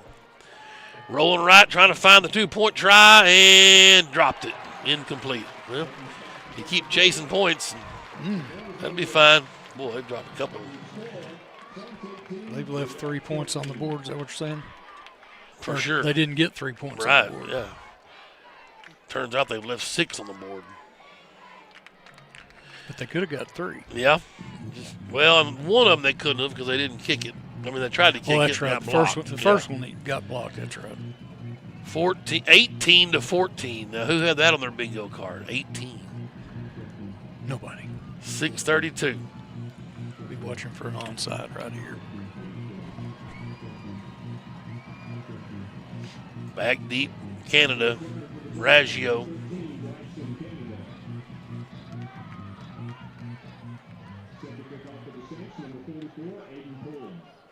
Aiden Pullen's got it teed up for the Saints to kick. Nope. And it's going to be Canada from the 3. Braxton to the 10, 15, 20, jumps through at the 25. Can he get the corner? 30, 35, and out of bounds at the 38. He kind of stopped him. The Saint players kind of dominoed themselves out of bounds over there as they ran into each other. They gave him the 39-yard line. A great return from the sophomore, Braxton, Canada. 6:24 to go. That's where we started last drive. Yep. Archer hobbling out. You know, you need our defense to buckle down. Our offense is going to get points. We need them to buckle down. We need turnover. I'd sure like to get him out of there and get Coatney in. I mean, Coatney's certainly a great quarterback. Sure. Trips left. And Archer to throw. In the flat, it's caught. And can Hostley find the gap? Oh, it got to the midfield stripe. 12 yards, the chains will move. Rennick. I beg your pardon. Yeah, 88. I think Hostley was 88 last year. Rennick. 12 yards? Yep, his third catch. 42 yards. Archer quickly on the ball. At the Shiloh 49, he empties the backfield from Raggio, and the throw was tipped down. They just have got that figured out. Big number 1, they've got a bunch of 6', 6'2" guys up there. They just jump, swat that ball away. Brody Francis that time, well played defensively. That's how one way you can try to defend that. Oh, yeah. And to be quite honest with you, I'm not sure why everybody doesn't get a hand up. They're playing us. Archer. Raggio to his left now. Hostley in motion. And Raggio gets the call. Boy, they stormed the fortress right there. Loss of 2 on the play. They just blew that thing up at the line of scrimmage. I don't know if we blocked anybody. They just came right through a little stunt action. And it's 3rd down and 11. Back on the wrong side of midfield now. Greenwood quickly to the line. 4 receivers set. Archer in the shotgun. Raggio will stay in for some extra protection. High snap, Kane to throw. Looking, unloads. Oh, there's Canada all alone, wide open. He's got first down yardage to the 32-yard line. Not down? 18. Yeah, he was down. Well, they call another fumble. Oh, and there's another one going after a knee in there. 19-yard passing catch. Chains will move.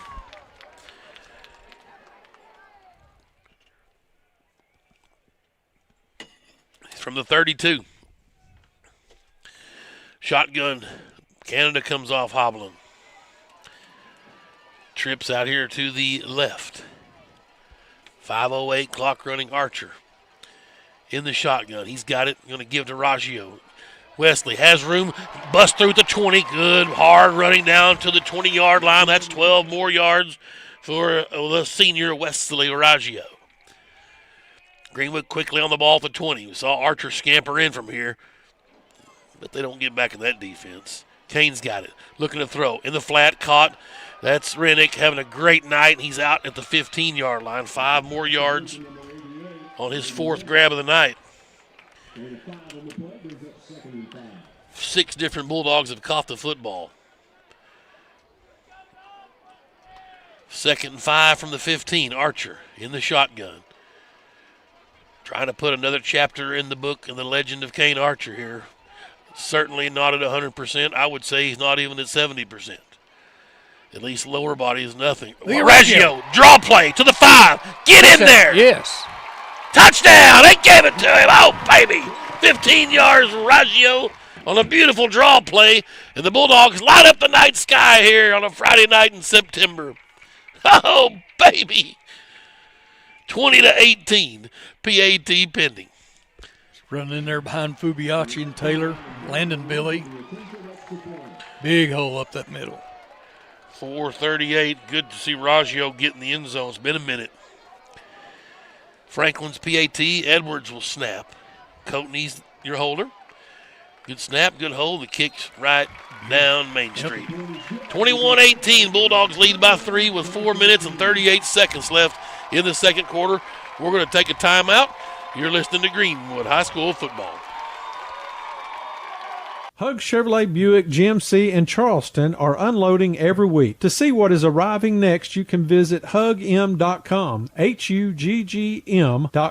The Hug family has made car buying an enjoyable experience for over 80 years in their spacious showroom in Charleston. Don't pay too much on your next vehicle. See the Hug team where you don't pay extra dock or prep fees. Hug Chevrolet Buick GMC on Main Street in Charleston. Hometown sales and service since 1937.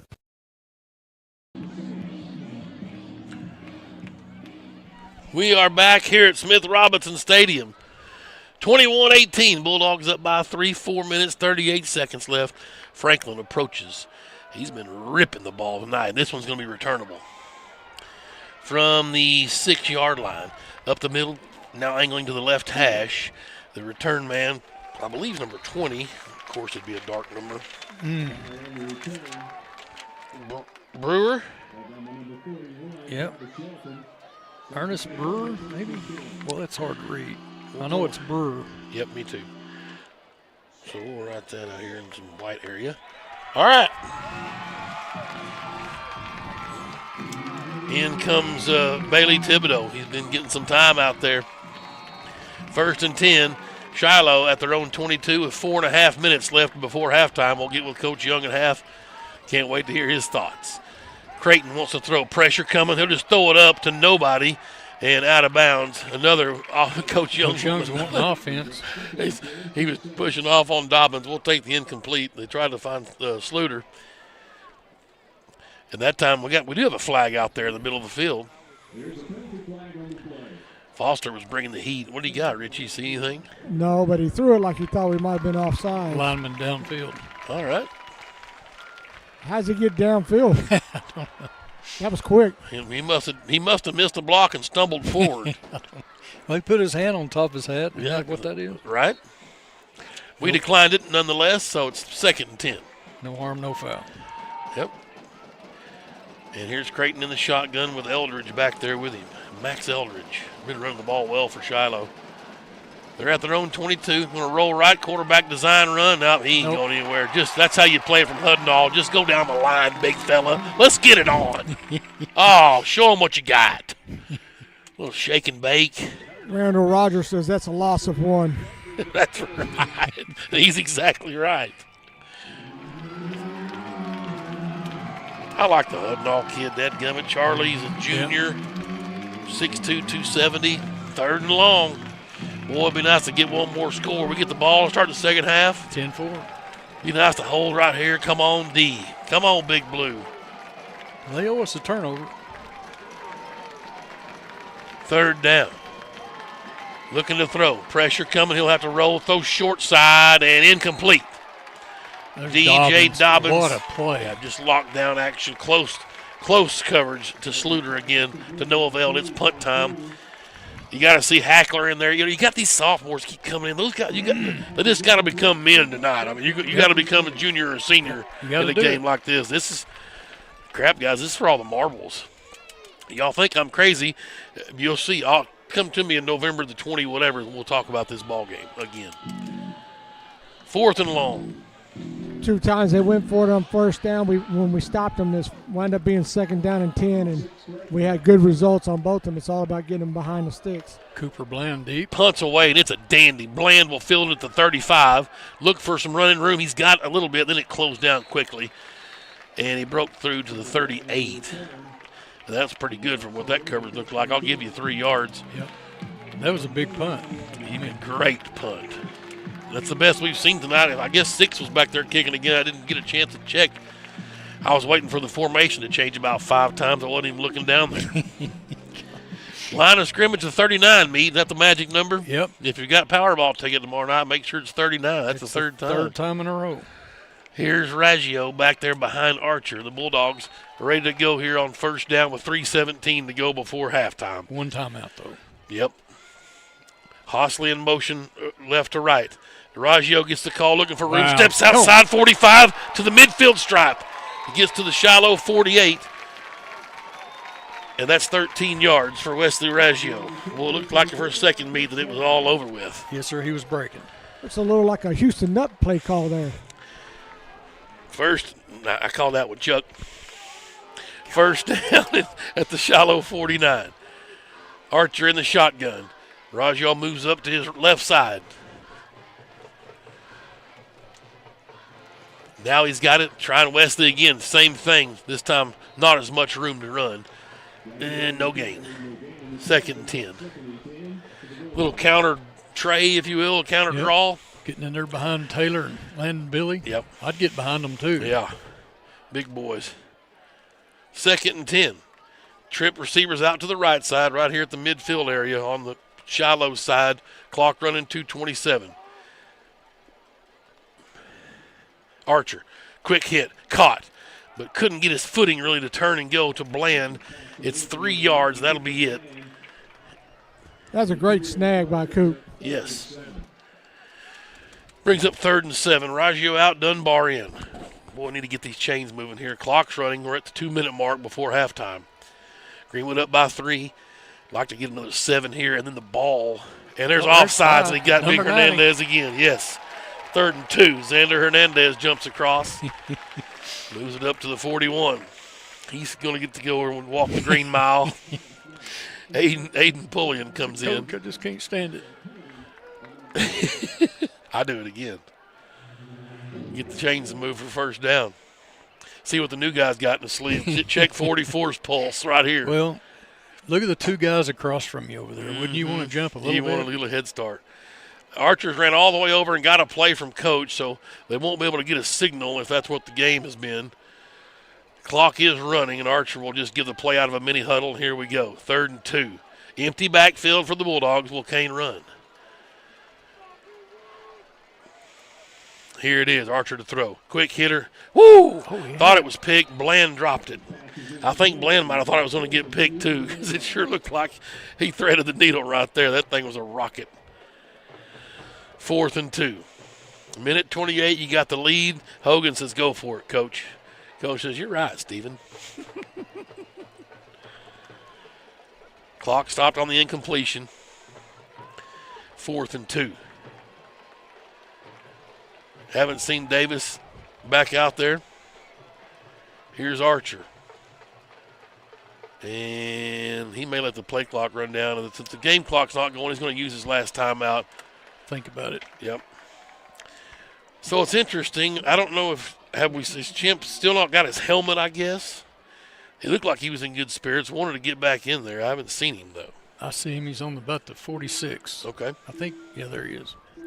No helmet on. So I don't know if he passed, took, whatever, any protocol stuff, but it certainly looks like he's on ice right now, at least until halftime. Well, you run this one, or you do the old out, or the 2-point conversion play. You got options here, but well, you really don't want to give them the ball back. If they give you the middle of the field, you're going to see Kane run up the middle and get the first down. I mean, if they just commit to the 5-yard outs, which obviously is what I would initially run, we'll see what their defense looks like. You just got to tell your boys, just get me a hole, guys. I'm going up the gut. What do you got? Let's go. They got 11 across the line of scrimmage right now defensively, and that'll change as we break huddle. Here we go. 4th and 2 from the Shiloh 41. Minute 28. Lots riding on this right here.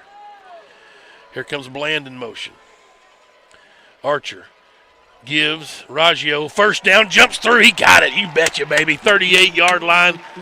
4-yard pickup for Raggio. What a nice effort jumping through a tackler that was going to stop him short, I think, Meat. Yes, sir. Backfield. 58. That's Vander Watt coming off. Wow. First down. And Raggio empties the backfield. Archer from the 37-yard line. Kane wants to throw pressure. He's swarmed under, and he'll get taken down at the 44. So he'll lose 7.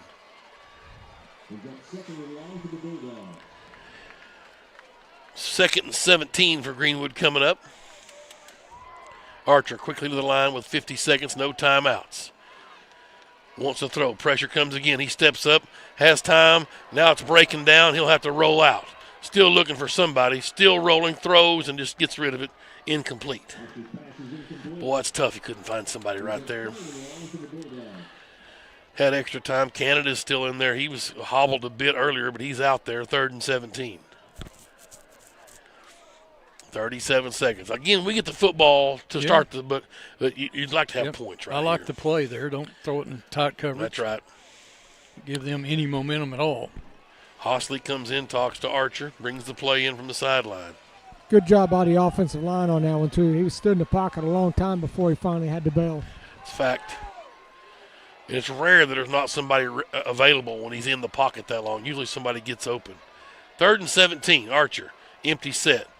Pressure comes. He'll step up again, evades a couple of tacklers, still on his feet, looking for something, and down he goes. Yeah, they just couldn't hold on long enough, and he'll be sacked back at the 47. Yeah. Certainly a Shiloh timeout.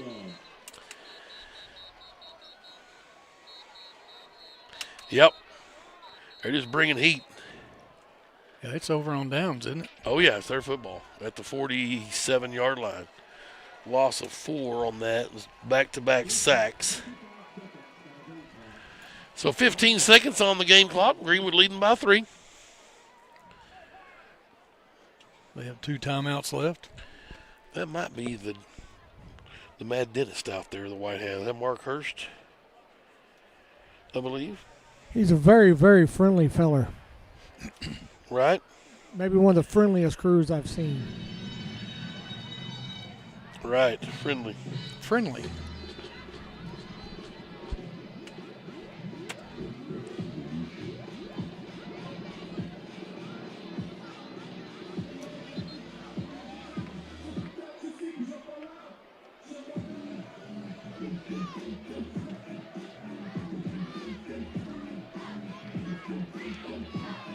Benton leads Jonesboro 14-10.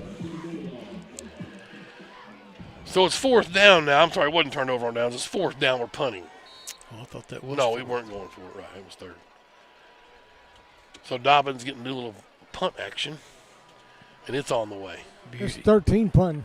Oh, 13 Canada? Okay. Great punt. Look at this inside the 5. That'll work. Unbelievable. Braxton, Canada. Golly. Just a little coffin corner punt down to the 2-yard line. They had put some time back on the clock before they had called timeout, so now there's 13 seconds. If you're thinking that only took 2 seconds, they put time back on the clock. So they actually got it out at the 3-yard line, so you kind of put in your kick coverage defense here and just don't let them get anything deep. They're adding it back to 15. Wow. All right. I guess I didn't see them add the 20 seconds before that. Goodness gracious. Says they have 2 timeouts left. Yep. On the board. Little razzle-dazzle here, run and pitch it. Greenwood's got 3 linemen up on the ball. Everybody else is 20 yards off the ball. Boy, I don't like this at all. Kind of get out of a comfort zone. They run a little draw play, and Eldridge is going to be tackled at the 25. Good job there from Hackler, and they'll use a timeout. 7 seconds. Or not. The chains move. They're just going to let the clock run out. And that's halftime. Should stop on the first down. It did, but they set the chains. Yeah, only till the down marker sets. They're not even going to set the whole chains. Wow. Very interesting. I guess they take those 2 timeouts to the locker room with them. Well, Greenwood leads 21-18 at halftime, and We'll get with head coach Chris Young here. The ball barber lurking. Hey, pretty gritty performance by these guys. Yeah, you know, we got a quarterback playing on a pinky toe, and we lost Champ, obviously, wide receiver, got a bunch of guys up, but we have some guys making plays. How about Braden Rennick coming in there making some big catches? Kane's shown some toughness. I think our defense has gotten 3 stops. They're playing a lot better. We missed some advantages or opportunities to go down and put some more points on the board. We got to be more consistent offensively in the second half. Man, I'm proud of our guys' fights. We got a lot of guys out there for the first time, and they're battling a good football team. Thanks a lot, Coach. Go get them. Well, that's it. I mean, he's right. You know, just he usually is. Next man up kind of mentality. Got to go get it.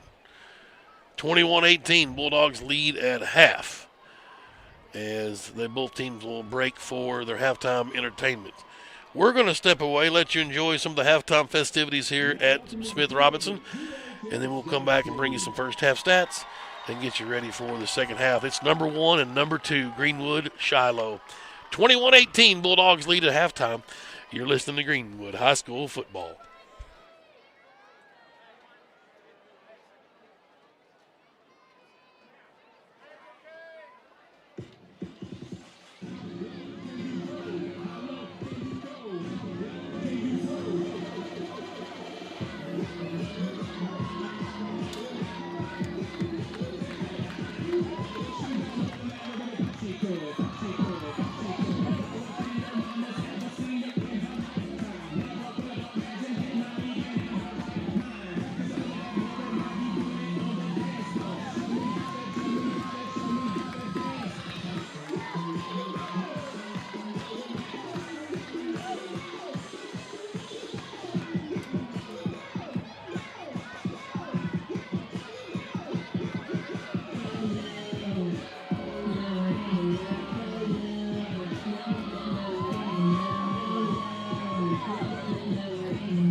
And now welcome to the field, the GHS Cheer Squad.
Cheer and dance teams are coached by Jill Clark.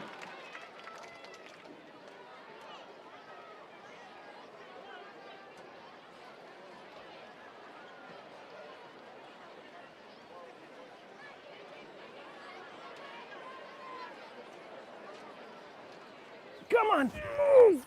Here we go. Just a little baby step. Just move. Honey, what in the world are you doing? Well, I'm trying to mosey on down to the bank. This gal here is my ticket for that home improvement loan at Farmers. You know, you don't have to be a farmer to bank at Farmers.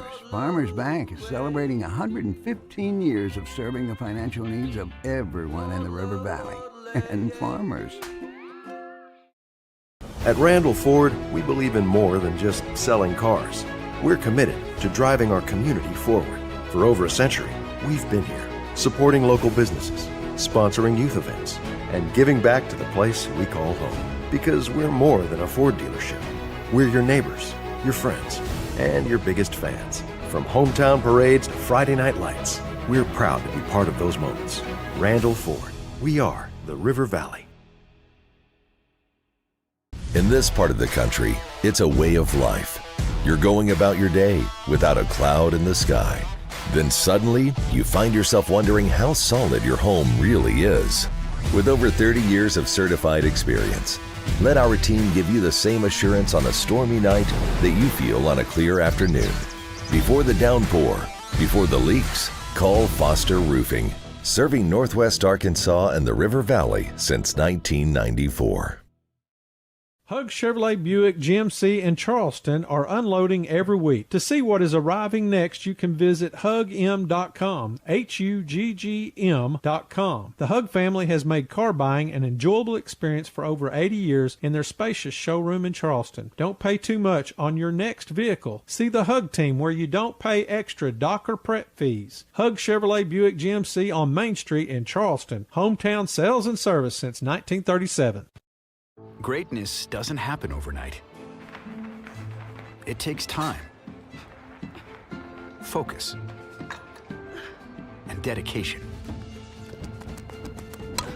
At Shelter Insurance, we understand that because we put in the hard work and dedication for decades. And that commitment is paid off with award-winning customer service for your auto, home, and life insurance.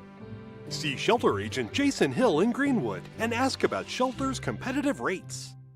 For over 22 years, Lumber One, locally owned and operated, servicing the River Valley and Northwest Arkansas commercial and residential building supplies. From lumber to windows, roofing, and a door shop for all your exterior and interior doors. They've got trim, hardware, and more. Whether you're a builder, remodeler, or do-it-yourself, Lumber One has got what you need.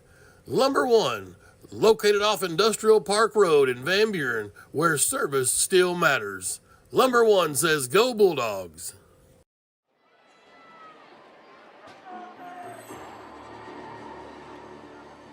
And on the 8th day, God looked down on his planned paradise and said, I need a caretaker.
God said I need somebody willing to sit up all night with a newborn colt and watch it die and and dry his eyes and say maybe next year.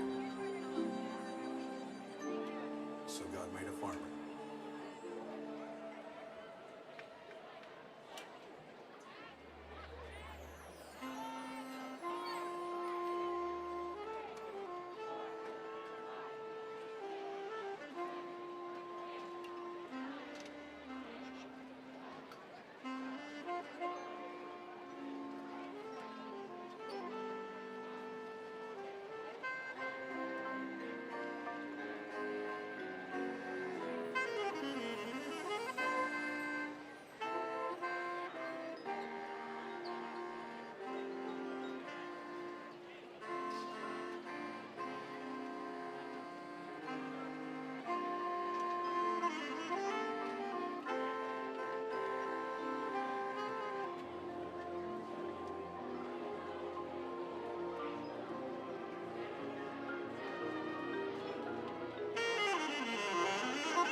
In this part of the country, it's a way of life. You're going about your day without a cloud in the sky. Then suddenly, you find yourself wondering how solid your home really is. With over 30 years of certified experience, let our team give you the same assurance on a stormy night that you feel on a clear afternoon. Before the downpour, before the leaks, call Foster Roofing. Serving Northwest Arkansas and the River Valley since 1994.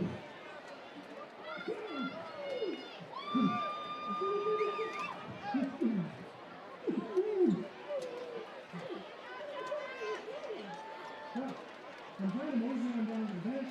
This guy here is a ticket for that home improvement loan at Farmers.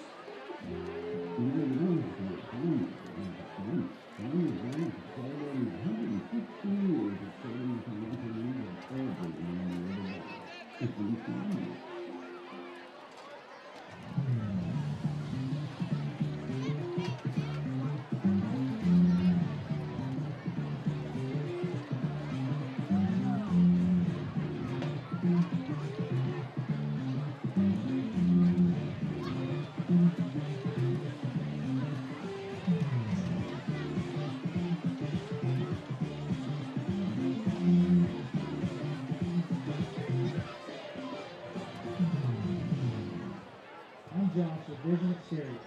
If you're concerned about the storms over the last couple of years and the effects they've had on your roof, or the endless maintenance on your siding, or the energy efficiency on your windows, just give us a call. We'll go online, schedule an appointment, and we'll be out there. For over 13 years, Lumber One, locally owned and operated. Services River Valley and Northwest Arkansas, commercial and residential building supplies. From lumber, to windows, roofing, and a door shop for all your exterior and interior doors. At Randall Ford, we believe in more than just selling cars. We're committed to driving our community forward. For over a century, we've been here, supporting local businesses, sponsoring youth events, and giving back to the place we call home. Because we're more than a Ford dealership. We're your neighbors, your friends, and your biggest fans. From hometown parades to Friday night lights, we're proud to be part of those moments. Randall Ford. We are the River Valley.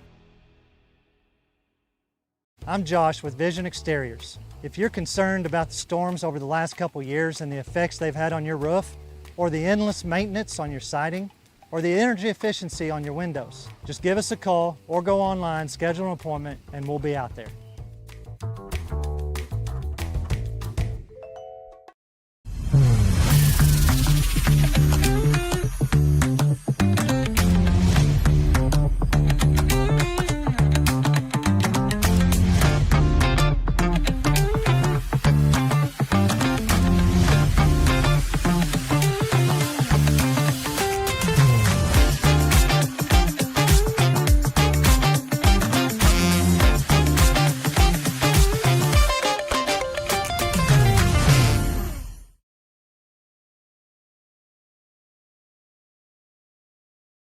Robinson Stadium, Greenwood, Arkansas, home of the Bulldogs, 12-time state champions. Greenwood leading Shiloh Christian here at halftime, 21-18. Tim Terry, Kevin Jones, the Bald Barber. We're live here at Farmers Bank Field. Glad to have you aboard on a glorious Friday night. 21-18. We've seen about what we were hoping to see, a heavyweight battle, but it's kind of at odds with the formula. I was looking for 45-42 at halftime. Yes, sir. But injuries to both teams are kind of limited. You've seen a big wide receiving core, which also is a big defensive backs for Shiloh. Most of those guys going both ways. Very tall, lanky, athletic guys. They've been wreaking havoc. We haven't seen this many balls get batted down really at half in a while. Archer only at 50% at halftime, 13-26, 153.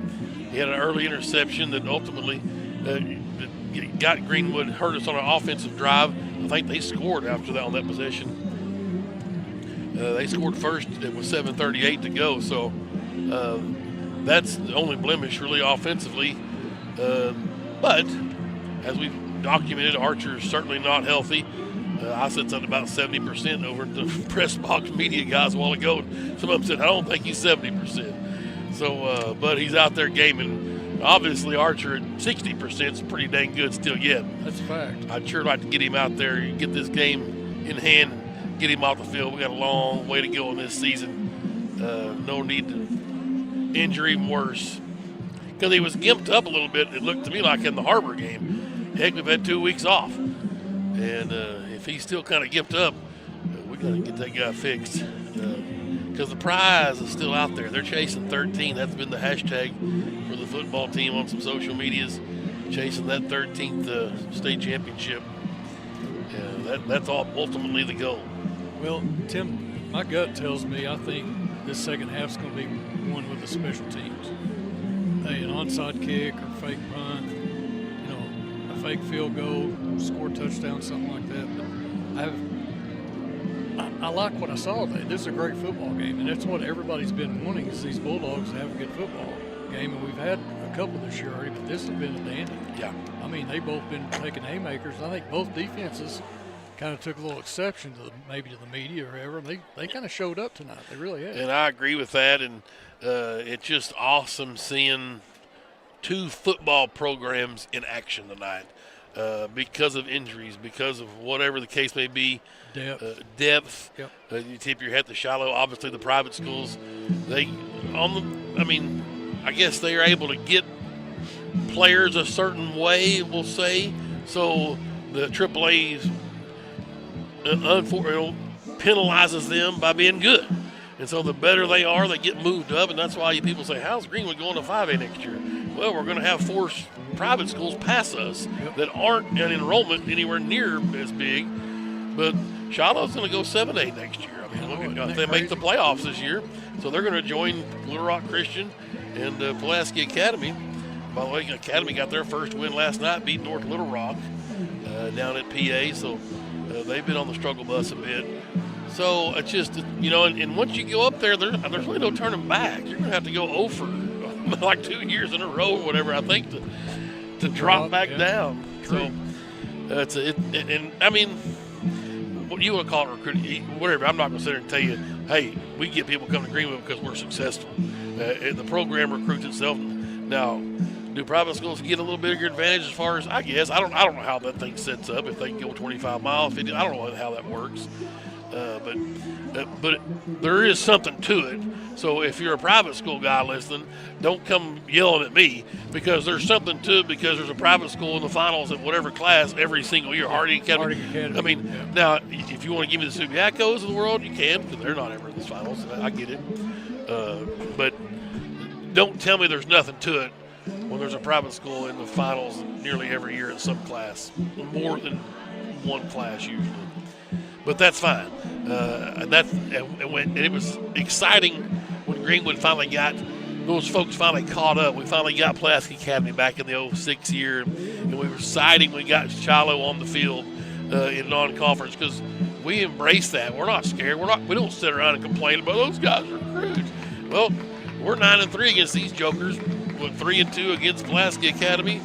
I don't know what, Little Rock Christian beat us once, I guess. So we're not going to sit around and cry about what the private schools can and can't do and get to do. No, you can't do that. No, let's suit up and let's play football.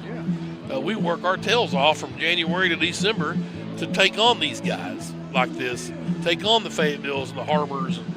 By the way, we heard some interesting scores at halftime. Harbor, I think, Bentonville was beating Harbor, but Bentonville West was up on Fayetteville at half.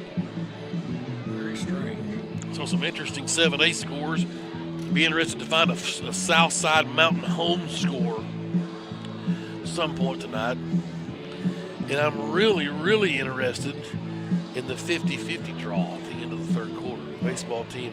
I've got 6 tickets.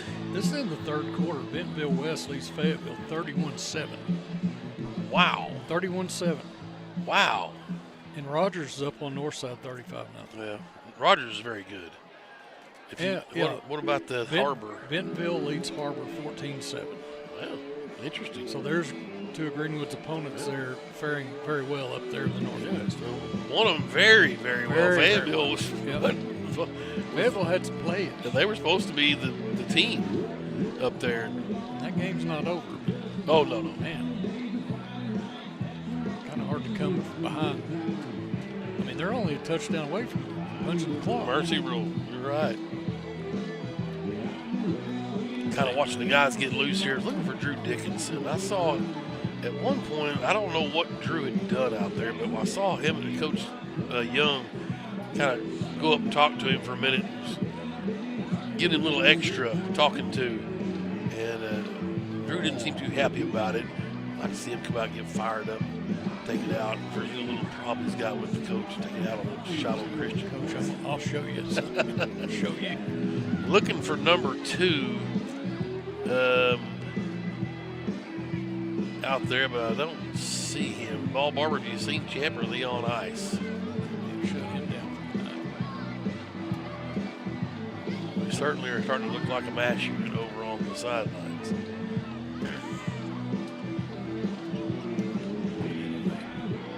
Have they put the 3 minutes on yet? We got through that? Good. So we're about ready for football. Greenwood's going to get the football.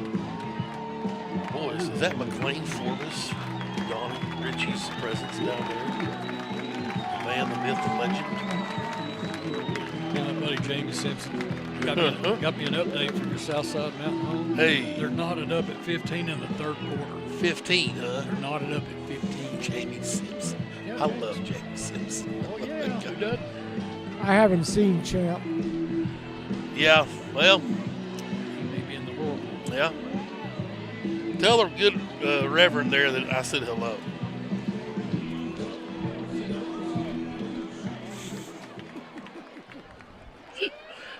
McLean at the citywide garage sale last week, they put on a show over there at Community Bible. Oh my gosh. Fantastic work over on Ulmer Street. Bulldogs football. We're going to come out of the south end zone. Canada's back deep. Raggio and Hosley and Bland back there with him. Here comes William Rye, who we haven't seen much. Rye's in there on the kickoff as well. We saw him play some defensive back earlier. Harbor, he was out there starting sophomore. I'll have to get the sophomore count here at some point. Love it. That just means you're going to be that much better next 2 years. Kicks away. Here's a sophomore. Canada fumbled the kick, picks it up at the 4. Looking for room at the 10, hits the Jets and tried to get through the burst, but couldn't make it through the wave. I'll take the 18-yard line, though. 17-yard line. That's where Greenwood will set up shop. Archer hobbles his way out to the offensive huddle. Same soldiers up front. Fujibayashi, Cepeda, Vander Watt, Taylor, and Billy. No, Billy's on the sidelines right now. So it's Hal Davis, maybe. Is it 60 over there? Could be. At right guard. Here's Archer to throw on first down from the 18. Looking left in the flat, it's caught. There's our man. With a block. Good, a great night for him. To the 31-yard line. That's 13 yards, and off we go. Getting Hostley out of here blocking. Champ is in the watching film. Got you. Under the tent here. 35 and 47. That's 60 yards now on receiving for Rennick. At 47 on 4 catches first half. This one's out to Bland. He's trying to fight for some positive yardage. He'll get 2 maybe. Blow a whistle. He does. And that's his fourth catch rather. 13 yards the first one to Rennick. Yeah. 2nd and 8. Opening possession, third quarter. Greenwood leading 21-18. They've got 3 receivers to the left, the wide side. And the Golden Boy in the shotgun. High snap, Raggio's got it. Trying to bounce outside. There's Eldridge, their running back. A lot of these guys going both ways. No gain on the play. Eldridge is a fantastic football player. Yep. Is he a sophomore? He is number 0 at the top. Can you see that? Is he the freshman they brought up last year, I think? Can't tell what he is on their roster. 3rd and 8. Maybe. They had one He's kid that was very one kid was very good. That was probably him. Archer to throw. Blitz coming right up the gut. He throw it. Caught. Wow. Raggio, do your thing, baby. Get on your horse to the 40. He's a yard short. Man. It's 4th and 1. Archer's down bad. He took one of the chops. 8-yard pickup. He took a shot back there. Coatney will bounce in on 4th down and 2. Somebody asked us, they said, have we run a screenplay all game? There it was. Coatney's out there. Archer's going to have to come off, I think, because the medical staff came on. What do we do on 4th and 2? I go for it. Roll the dice. They are. Offense. Coatney's not a punter. No. Offense on the field. Billy will check in. I'm going to run right over here to these left tackle. Tackle eligible. This is Cruz Coatney right here. He's a junior, 6 foot, 195. Yep, that's Brooks's kid. And they go trips to the right. They're going to try a hard count, bring Bland in motion across the formation, and coach needs a timeout. I don't think they're going to punt this ball, guys. I just feel like we need to go for this. This is why Coach Young. Oh, well, here comes the punt team.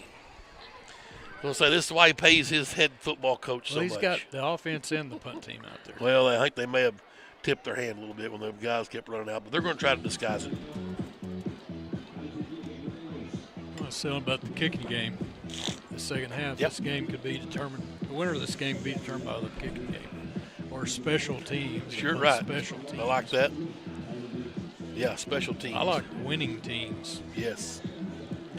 Well, that's what we've talked about. I've talked about it with Coach Young a few times. We've always won that third phase. I mean, for years. It's just amazing. Way back when. And Canada's going to go out and punt. I don't know. Dobbins has been a really good punter. I don't know if they just are holding him out because he's defensive back and save a little energy. But, heck, Canada's been playing some D-back tonight. What an effort by Raggio right there. Man. Yep. What a great pass from Archer to hang in there. He took one in the mouth. And still got the pass away. 2 yards short. And Edwards will deep snap to Canada. The punt's away, and it's a good one. Golly. Fair catch signal, and down caught at the 24-yard line. And the defense will come out and see if they can make a stop. Man. Silas Nance was the punt catcher. Okay, here we go. Now, there's Dobbins out there defensively. Trevor Shelton, you see Thornsberry, McDaniel around the defensive backfield. Dickinson with the cast-off, big 24. That's him and Hackler, a couple sophomores right there with Foster in the middle. It's beautiful. Hudnall, Berry, Parker, Johnson up front. First down, Shiloh. They bring a man in motion. And the flag flies. Too many. We can jump off sides. 45 jump. Oh. There's the one that coming on. Well, here comes Flannery in, another sophomore, 33. Yeah, Landon Parker got a little jumpy there. 1st and 5. Well, we owed them a couple of them anyway. We got them to jump twice, same old boy. And the give is to Eldridge, and he's hit just to the 31, 3 yards, 2nd and 2. Shelton in there. Foster. I like Jaden Foster. I like his kid. I wish he wasn't a senior. He looks like a football player out there. 35. He just plays football. Yeah. Yeah. Shotgun. Creighton. He bring a man in motion across the formation. That's Sluter. A give to Eldridge. He's got running room. There's Foster just hitting. Man up on him. Yep. First. If you don't run deep, you're not going to catch it. You might get past him. Yep. Well, that's exactly what we just talked about earlier. You play him off the ball, let him play everything underneath, but you're not going to let him get burned deep no more. Good job by the coaches making a great adjustment, and good job on him. 2nd and 10. Clear out the backfield. Creighton rolls that way, and he'll throw to Eldridge, and he couldn't hold on. 3rd and 10. Third down. He was going to get maybe 4 yards. This couple of sophomores over there, Hackler and Dickinson, chasing. Those guys have played last year, went mano-a-mano with them. I hate to start this early with the big third downs, but they're all going to be big. Well, number 1 versus number 2 in the state, they're all big. Every You're right. third down's big. Here we go, empty backfield, and he's going to try to quarterback keep. Can we get it to him? Yep, We do. Oh, baby, just gobble him up. Oh, baby. I was running it where Hudnall usually is at. Let's see. There he is. Yeah, big Charlie. 54. Attaboy, Chuck. Charlie Hudnall. Punt time for the Saints. Wow, what a defensive stand. I like it.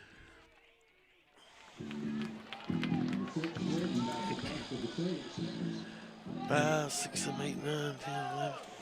Count to see if we had more than we needed. Yeah, there's 11. Okay. So they're in their wild formation. Let's see if they stay in it. And they're going to fake punt. And Bland is there to intercept it. It's like a punt. Yeah. He's out of bounds. We'll give Coop an interception. Oh, no. Yeah, he caught it. Don't give it to him. We get the ball right up here. Right. Yeah, he's out of bounds. Good. Yes. There, well done. We get right there at the 41. Yeah, he almost caught that inbound. That's what coach is saying. What are you doing, Coop? Yeah, knock it down. It's hard to tell a receiver not to catch a ball. It's true. Because there could be return yardage if you know. He could have ran it back. Over on down. Yeah, I love it. Greenwood football and plus territory at the Shiloh 41. That was a fake punt. Yep, sure was. I guess, yeah, because they weren't going for it. It was their quarterback. They were in punt formation. Yeah, Kinda I guess. Like their defense right now. What's that? I don't know. Here's Archer, the shotgun, Greenwood by 3. They give to Raggio. Wesley cuts up, has room across the 35, still churns down to the 34. That's 6 yards for Wesley. Raggio, the senior, says, give me the rock. I will take us to the promised land. 2nd down, and they gave him 7 yards. 2nd and 3. Hard count. Shiloh hangs in there. Archer's looking for number 90. Now he's got it. Raggio, again, cuts right into the teeth of the defense and just drags some guys down for 2 more yards. It'll be 3rd and 1. Raggio had 7 carries for 43 and a touchdown in the first half. Archer 9 for 43 and a touchdown as well. That counted the sack yardage of 11. Well, we got to have a guy come out, right? 3rd down and 1. We're good. Big Billy on the tackle eligible over here on the left side. Bland comes across the formation, and Archer gives to Raggio. What a push from that offensive line. Oh, my goodness. Down at the 27, but it'll be 5 yards, and the chains will move. That's just winning the game at the line of scrimmage. And, boy, we need an offensive drive. They've got so many people going both ways, Meat. We've talked about it. Got to get them guys kind of wore down. This is what we need right here. Grind it out. 6:50 clock on the run. First down at the Shiloh 27-yard line. Ball middle of the field, and Archer running right to left on your radio dial. Bland comes in motion to the left side, and Raggio gets it again. Big hole, cuts it outside at the 20, steps through 15, down the sidelines 5. Oh, and he's out of bounds at the 3-yard line. 24 yards for Raggio, and first and goal for Greenwood. Great job by Billy, and whoever 78 is had a great block, or 68 out here had a great block. Good job on those guys. Big Cody Taylor. Yeah, Big Taylor. Just bulldozers, man. Brick walls. First and goal. 5. Give it to 5. Yep. I thought he might be trying to tap out, or maybe he was saying, keep giving me the pill. And then back to him it goes, and he jumps in the air for the touchdown. Oh, baby! The senior Wesley Raggio from 3 yards out. He earned his stripes on that drive, fellas. 6:30 to go, and Bulldogs extend their lead, looking to make it 10 points. 3-yard run. Second touchdown for the senior Wesley Raggio. Go, Richie. Oh, yeah. Coach was telling him, hey, it's you, Raggio. Don't be looking to come out. It's going to be you. Hey, great job by this offensive line. Coach hit him on the pregame about needing these guys to step up in the run game. That's exactly what they did right there. They said, hey, guys, look, we got guys dropping, quarterbacks hurt, wide receivers are dinged up. Hey, you guys got to do something to get them, becoming a one-trick pony. You guys got to step up. Let's do it. And that's exactly right. He did call them out in the pregame show, so that tells me he called them out for the last 2 weeks while they were off on a bye and said, I got to have something from you guys. Tank Morton out there, the offensive line coach, got in there. Just got a big high five from Coach Young right there. So that tells you all I need to know. That's fantastic. Tank got a little grin on him right now. You don't see Tank smile much. This kind of happened up their place last year, this offensive line, that second half. They actually won the game. Coop Goodwin came in, and that offensive line said, get behind me, let's go. Well, what you've got is kind of what I talked about a while ago, these two-way players. I mean, it starts to wear on you. And they may come back and beat us by 20 points, but it wears on you playing both ways. 28-18 now, Bulldogs up by 10, 6.5 to go. Raggio was just marvelous right there running the football. Here's Franklin's kick. It's up and away. And he smoked another one into the box. Love it.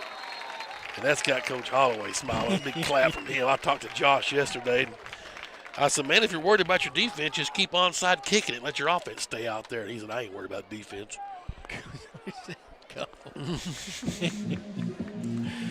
Oh, this good coaching staff. Yes, sir. I love getting to mingle with them on Thursdays. One of them I get to mingle with a little more. Yeah, days well, I'm here. Yeah. I got to mingle with him last week. You're right, yeah, garage sailing, him huh? and your daughter. Oh, yeah. boy. I thought they were looking out at their wedding bridal shower. Take it easy now. Take it easy. A little scouting. There's some houses for sale in the neighborhood. Here is Mr. Creighton in the shotgun. Greenwood's biggest lead, 10 points. Play action. Quick hitter in the flat. It's complete. Bulldogs swarm over, but a good gain on first down, maybe 7 yards to Zane Sluter. And he's out to the 27-yard line. Sanderford's got us tuned in down at Dallas. Packers and Cowboys Sunday night. They're already down there tailgating. Sam Sanderford says, I got us tuned in. Let's get it on. Appreciate that. They're in the parking lot of Jerry World. What a view. Here's Creighton to throw. Straight drop, has time, unloads. He's got his man. McDaniel on the tackle, pushed him out of bounds, but he's got a first down to the 34. And New City will check in. He'll get Shelton. First down. Creighton to throw again. Has time, steps up underneath. That ball is caught. Boy, great catch. Nearly an even better defensive play from Thornsberry. Yeah, I thought he had a hand on it. Man. Second and a long 4. Number 2 is Beach. Yeah. Shiloh's definitely going to the air now. Yep. Creighton to throw. Underneath, slant routes there. Bulldogs quickly there. And you talked about it earlier, I think, wasn't it, Ball Barber? Let them have the underneath stuff? Yep, that's what he said. Keep them so they may make a mistake. Don't make a mistake. First and 10 at their own 48. Now they're going to run this one. And Creighton looking for room. He's at midfield, tries to cut back up and ran right into big 99 Jacob Berry. 2nd down and 5. It's one of those things that Coach Jones taught me early when he got here. Is that the odds of them going 80 yards and multiple plays is without a big play is very slim. That's an interesting point. How would I ever heard that before? Jason Brazier said that it is a 15-yard penalty. It is illegal in high school sports. To jump over someone? Yes, he did it twice today. Interesting. All right, here's Creighton to throw. There's your little out route. McDaniel there, but the catch is made. The chains will move. Sluter getting it. 5-yard little out routes, little curl routes. Bend but don't break. The field starts to shrink a little bit as we get closer to the goal line, and that sometimes can help the defense. At the 40-yard line, Creighton rolls left rather. Flag comes out. That's a hold. So this will be a 10-yard penalty. Coach Young says we're taking this one. There's your mistake. Yep. And the white hat, I believe, if it is Mark Hurst, isn't it? His son was a lineman for Van Buren, so he knows what to look for in there for them holds. This kid was a pretty salty lineman for Van Buren. I think he graduated, little Hurst. Got a shout out to Chet and Chetley out on Coker Street. Hey, that's right. So back him up to midfield. It'll be 1st and 20. Now you've got him behind the chains. Again, bend but don't break. Yeah, they still owe us a turnover, right? Yes. Motion man is Sluter. And they give to Eldridge. The little kid busts through and gang tackle. Nearly got back to the original line. He got 9 yards, 2nd and 11. Dickinson on the stop for Greenwood. Thornsberry came up as well. You see Thibodeau in there getting some time back at that free safety spot. He's a junior, number 18. 2nd and 11 at the Greenwood 41. Creighton in the shotgun.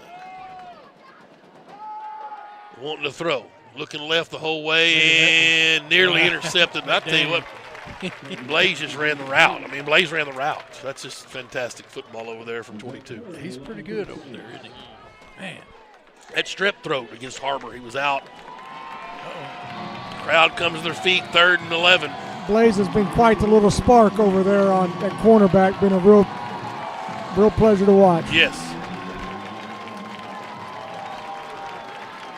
Creighton in the shotgun. Eldridge back there with him. They're going to give it to him on 3rd and long. He breaks the first tackle, but can't get to the first down marker. Foster rode him down short of the chains, but they're in 4-down territory. It's 4th and 4. Yeah, they're going. You have to here. Oh, yeah. 3 minutes, 45 seconds left, 3rd quarter. Greenwood up 10 points, 28-18.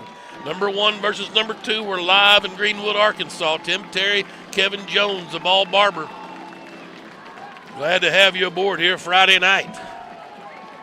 Conference opener for both teams. Greenwood 3-0, riding a 29-game win streak. Went with a hard count. Barry or Johnson held on, or is that Barry down here? One Barry of them. held on. Yeah, right. Quarterback keep. He's going to probably do it. Creighton. And flags fly. They moved. Motion. They did. They got a false start on them. There's your second mistake. And there's little Tank Morton saying, we're taking this penalty, coach. He's big D-line coach. Tell his boys, stand still. I can't afford this chewing I'm going to get if I get some defensive line. 4th and 9. Still 4-down territory. Oh, yeah. 10-point lead for Greenwood. 3:12 left now. Now you have to change your play, probably. Yep.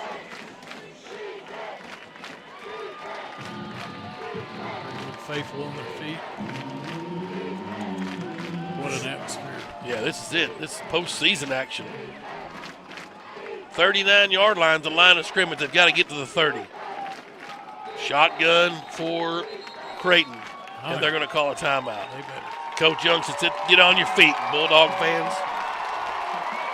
And they respond. This guy, if you're asking me, why is this smart aleck, homer, loudmouth, obnoxious Terry talking about November? Here's the deal. Yeah.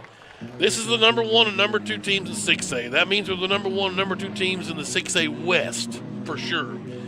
I don't think we'll be touched the rest of the season.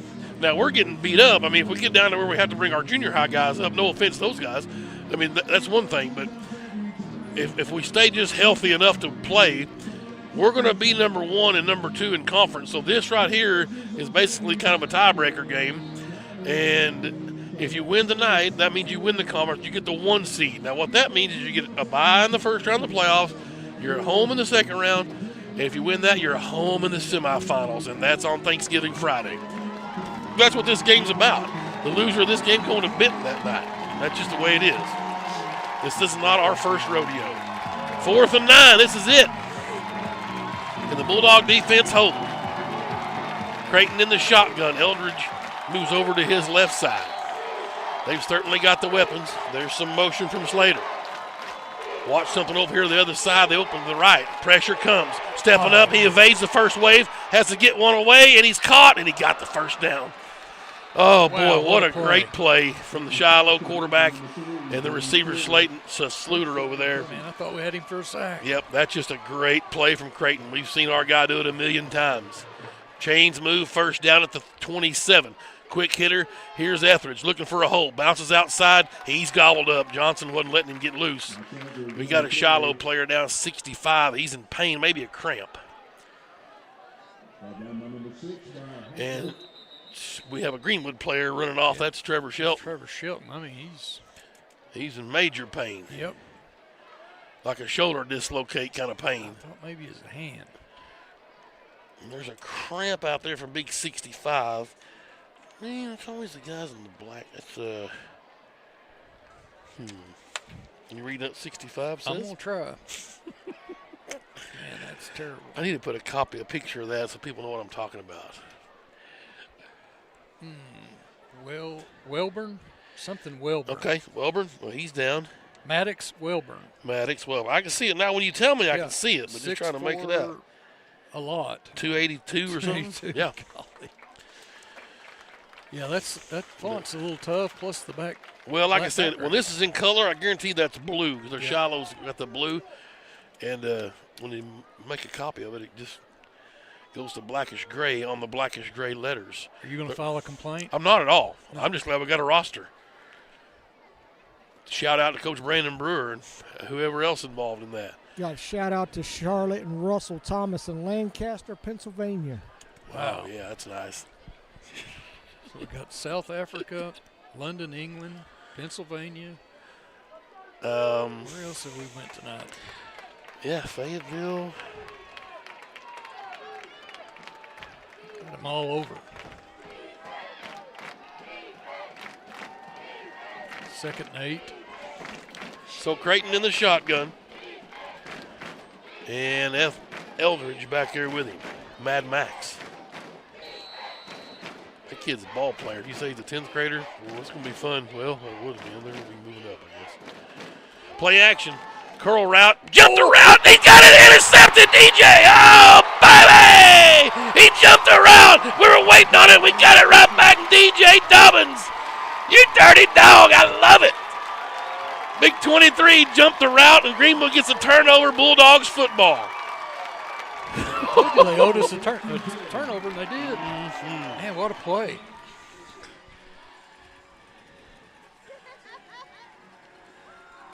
Oh, they want Dobbins. We got the old Duncan goal over here, but I think the most impressive thing is watching Coach Wilkinson one-arm curl it and run it over there. Look at it. So here's Archer down the shotgun. Bulldogs football from the 30. Raggio in the backfield. He'll swap him over to his right side.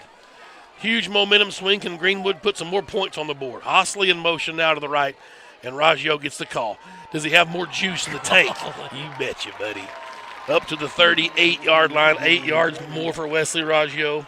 And the seniors just put the entire town of Greenwood on his back and says, let's get it on. Guts. We got a helmet off, so we'll reset, and they'll bring a new player, and Eldridge is going to come in for Shiloh. Well, their players had to come off. So 2nd and 8. Archer in the shotgun. And he's playing with guts too, y'all. Again, Raggio gets the call. First down to the 44. That's 6 more yards. Just ground and pound. Your senior boys up front, we talked about it. Coach Young called those guys out. Tank Morton got the boys together and said, he called you out. Let's see what you got. And they're bulldozing right now. 1st and 10 at their own 44. Archer in the shotgun. Is the box loaded right now? That is a loaded box. Archer to Raggio. Wow, and they still a blew gap. him out there. Outside Wesley. Takes a second chance down to the 47. Came in with a spear look, but to no avail. 6 and 3's 9, 2nd and 1. And Wesley Raggio is just having fun out there right now, toting the mail. 22-15 Mountain Home over Southside. Wow. Vanderwatt checks back in at a lineman spot. Dunbar's in there giving Raggio a breather. Archer in the shotgun. Taking his time, letting some clock run. He'll bring Bland in motion. And now Kane gives the Dunbar running room. 45 down to the 41. Just 6 more yards and a cloud of dust.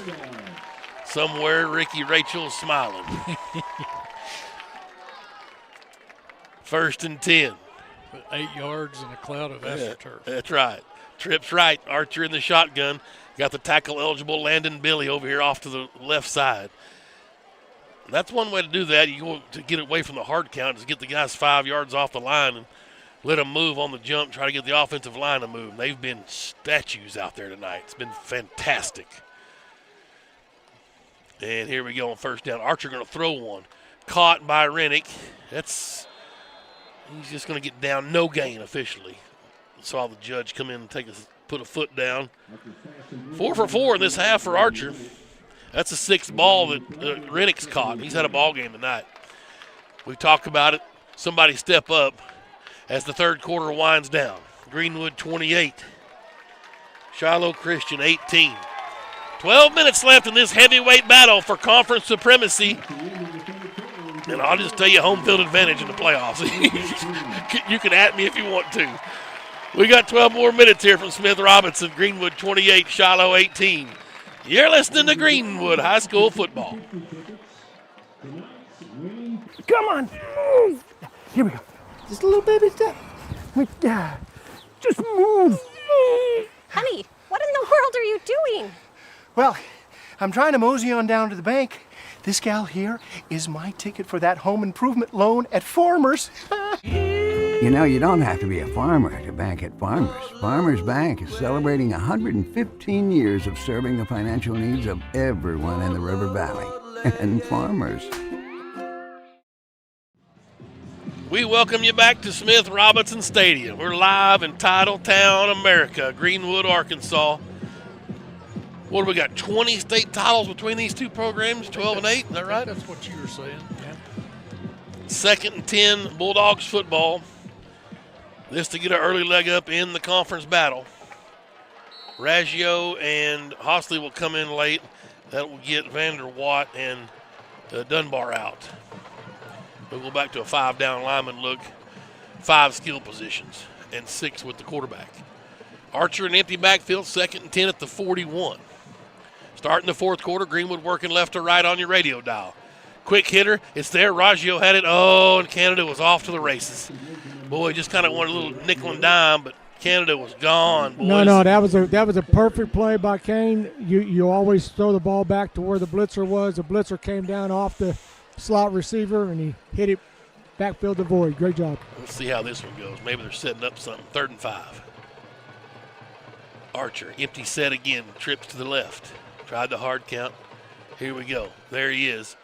Can he get through this window? Archer with his wheels. Did he get there? Terrible spot. The 31. It's where the slide starts, is what they say. Well, he's right on there. It's pretty close. He's going to be a yard short. They're going to get him 4 yards. That's his first rush. 4th and 1. It's 4-down territory. And let's see how far number 5 drags a guy. 4th and 1. Archer marks out the play and brings Bland in motion. And Kane's going to keep it, and he'll get the first down, you bet. Just guts. Get up in there, son. 3 yards for Archer, and the chains move. You know, he's hobbled, boys. Putting it all on the line. Yep. It's beautiful. You know, you write another chapter in the book. I mean, there's been so many heroes tonight, but Archer's been doing it right or wrong. He's been out there on about a leg and a half. Senior leadership, yeah. You know, fill in the blank, all the accolades this young man has. Brewer comes towards the action. Braden Brewer not there in time. And Coach may have to burn a timeout. Play clock's at 9. It doesn't have the personnel he needs. He's still on the side judge. And he'll call it. And it's not going to be fun on that team meeting there, whoever's not there.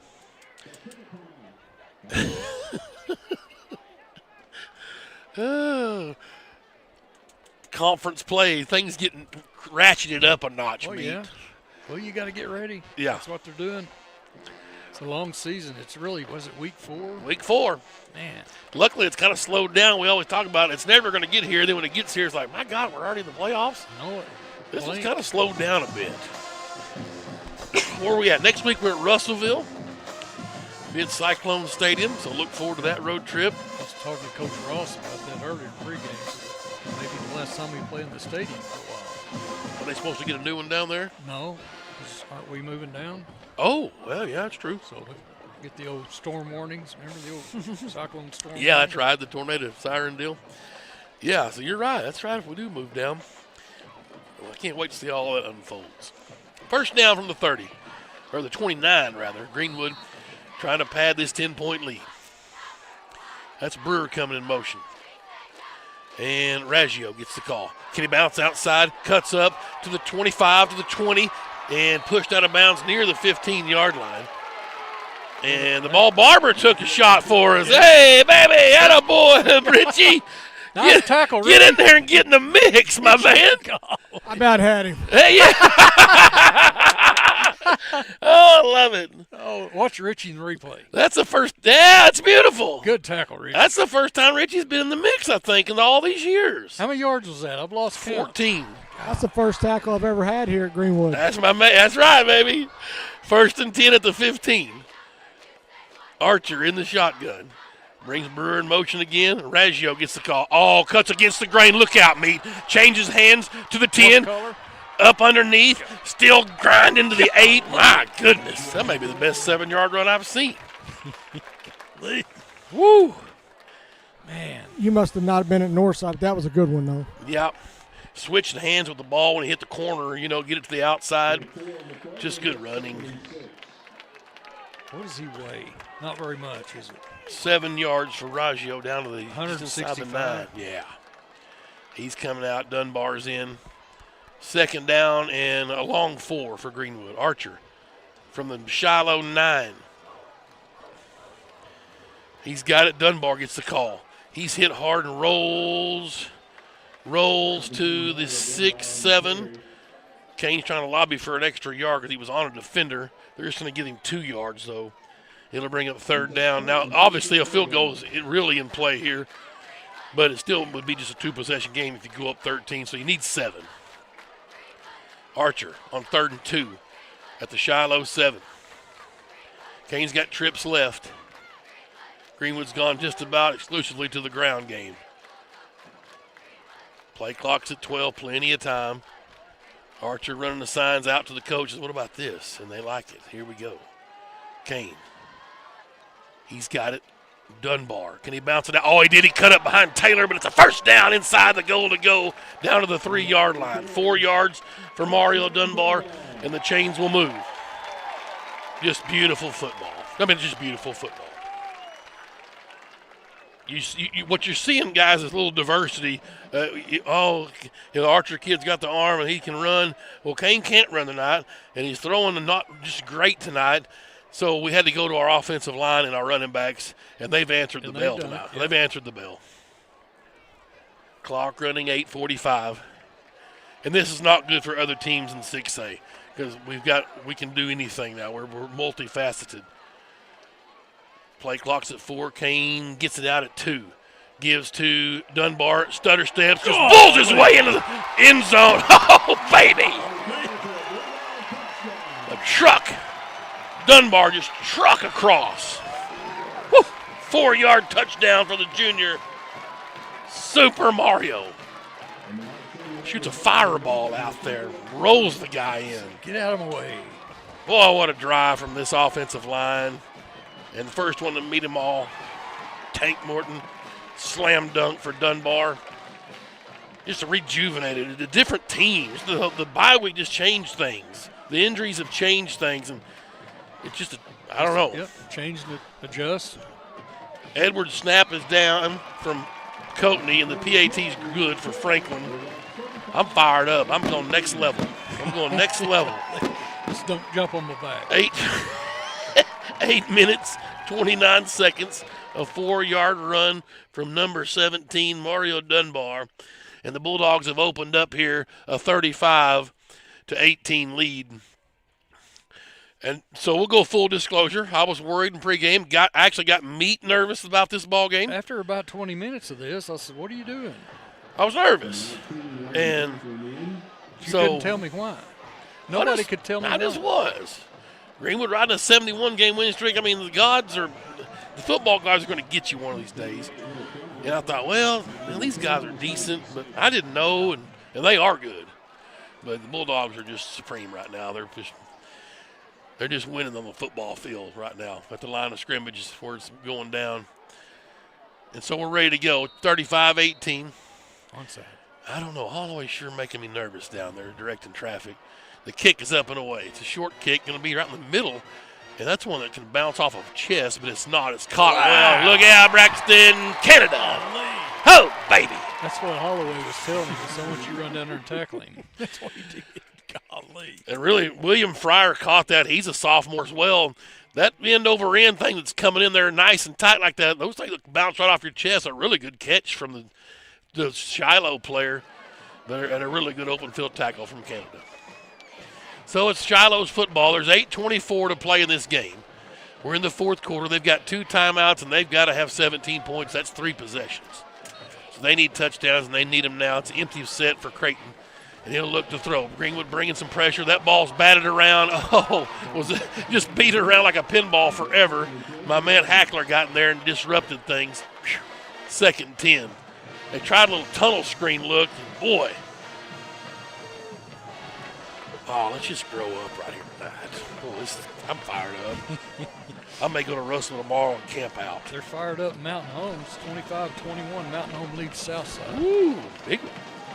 They got Southside's first trip to Mountain Home. Did I read that somewhere? I think so.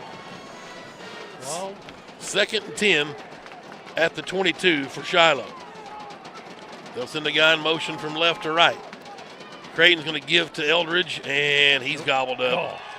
Yeah, just got a hold of him. Met Jacob Berry coming off the pile. Hackler was there. McDaniel came in. Is that Parker in there too? Yeah, no, that's Johnson, 49. We've been waiting for this defense to kind of start to feel themselves all year long. They've talked about it. They've been asking them who's going to be that guy that kind of rings the bell. And you can kind of start to see them guys start to feel themselves. Perfect. At least well said, Richie. That's exactly right. 3rd and 9. Creighton in the shotgun. Looks to throw, rolling right. Here comes heat from Hackler, and the ball is underthrown. McDaniel again, swatting it down. Knock the ball down. That's how you defend right there, boys. That's fantastic. Briar Hackler may have just graduated right there to stud level. That little series right there, he was magnificent. Beautiful. 4th and 10 is punt time. I mean, unfortunately, they have no choice. I mean, obviously, I wouldn't even be having a guy dip back deep. You just think fake the whole way, and if they kick it, they kick it. I mean, I guess at some point you have to throw in the towel, but I don't know if I'd do it right here. I guess it's – and the punt's away, sure enough. Bland back to return it. Went over his head, get on it in case he touched it. He did touch it. And he'll field it. I'd like to have a little more urgency getting on that football. Not your normal return guy. And Greenwood's football at the 24-yard line. So, now you just burn some clock, huh? 35-18. Well, if Greenwood shows their versatility tonight, you said adapt and change. Yeah. Well, this offense has been playing Octane 9 all summer. Yes. And now they're just methodical, taking their time, walking up, burning clock. Yep. Getting 5 yards and moving the sticks. Canada in motion. Here's Dunbar. Gets the call, trying to bounce it out to the right. Gets through the first wave. He'll get 3 yards, a pretty decent run on something that shouldn't have been anything, really. Sure wanted to get out of bounds there. But Billy's going to check back in. Raggio will come back in. 3. Yep, 2nd and 7 at the Greenwood's own 31. 35-18, looking to go to 4-0 on the season. Looking for their 30th straight win and 72nd home win in a row. Sweet Moses. Bland comes across in motion, and Archer's got the snap. Raggio gets the call, and he'll be swarmed under. And he'll get to the 32. So it's 1 yard for Wesley Raggio, who's piling up major yardage here with each carry in the second half. Man, he's getting close to 100 now rushing. 3rd down and 7 at the 31. Canada will come in, Billy will come out. Passing down for Greenwood, like to see him keep the chains moving. The clock's running, play clock's at 17, no hurry for Kane. Trips left. Try to hard count, nobody moved. Boy, I tell you what, 90'd have been walking home if he'd have jumped again. He tried to, didn't he? Yeah, 3rd and 7. Archer to throw, steps up in the pocket. It was picked. Oh, it's tipped. Yeah, I got tipped and picked off. He was trying to go to Canada, and I don't know how the first guy missed it, but he tipped it right into his buddy's hands, and that was not what the doctor ordered. 2nd interception tonight for Archer. Well, if he got it in there, though, Canada was gone. I think it's a touchdown. It's one of them, a little more air under it, as they say. You hear people say it all the time. A little more air under that. So Shiloh with a little bit of life left. Still 3-possession game. There's 6:25 to go. That's kind of one of those that if the safety's over the top, you got to throw a 2-ball. But if he's flipped that. If he's over the top, you got to throw the 3-ball, get him over him. But if he's under you, you got to. Yes. Yeah, I know what you're saying. He threw a 2, should have threw a 3. I got you. Right. Oh, double Eldridge reverse. gets it, hands it a little reverse play to Slater. On it. And he's hit multiple times. Barry finally got him down. The little trickery there from Shiloh. Yeah. 2nd down and 3. They got to the Greenwood 45. Clock running, though. They only have 2 timeouts left. Eldridge comes out here and split out to the left, and Creighton's going to throw. Pressure coming from Hudnall. He'll tuck and run. He'll have 1st down yardage. Good job from Sayadeth really to push him out of bounds. Didn't really tackle him, but certainly forced him out of bounds to prevent getting extra yardage. I don't know how that's not a block in the back on 35 there when he. If Foster's coming out, he had his bell rung like you're talking about the block in the back. He got off the field 1st and 10. Here's Eldridge. He's hit the line. Wow. Not tonight. God, not this time. Hudnall? Yep, Hudnall's like a cork out there in a fine wine, just plugging up everything. Him and Johnson have been magical. Barry up front. He must have heard the band start up because he started tiptoeing, dancing a little bit on that one. No gain, 2nd and 10. Boy, these old boys be walking around class Monday with like old Banny Rooster. Mm-hmm. 2nd and 10. Here's Creighton in the shotgun for Shiloh. Brings a man in motion right to left. New running back in there. Creighton's going to try to set the screen up. He's got him. Lots of time, lots of room to run, too. Down to the 10, down to the 5. And this new guy just came in, 22. All right, see what I can do. That's the first time in the history of Greenwood football the screenplay worked. Charlie Croden. Well, it's 1st and goal at the 6, and you're right about that. We got a player down. He cramping. We got a cramp from number 6, Hackler. But you're right, Richie. That screenplay doesn't work very often against us. Boy, you sure don't see that happen a whole lot. Charlie Kroll, K-R-O-E-L-L, Kroll. K-R-O-E, I see it now. So a good run from Charlie Kroll, number 22. K-R-O-E-L-L. Yeah, actually a really good play call. Yes. Greenwood's defense had their ears back. Yep. First and goal to 6. 4:40 clock running. Hackler got off. He's cramped up. Drinking some of the good juice over here. Shotgun for Creighton. He looked for number 0, Max Eldridge, to get the football. He's off to Creighton's left, and now Coach Young wants a timeout. Let them burn a lot of clock and then burn our last timeout. Let everybody think it over. 35-18. Do we need to take any kind of break? Are we good? We'll stay here. Yeah, Russellville next week. Maybe we'll talk to our boys up at Orr Chevrolet. Get us a ride next week. Appreciate all the folks up there. Yes, sir.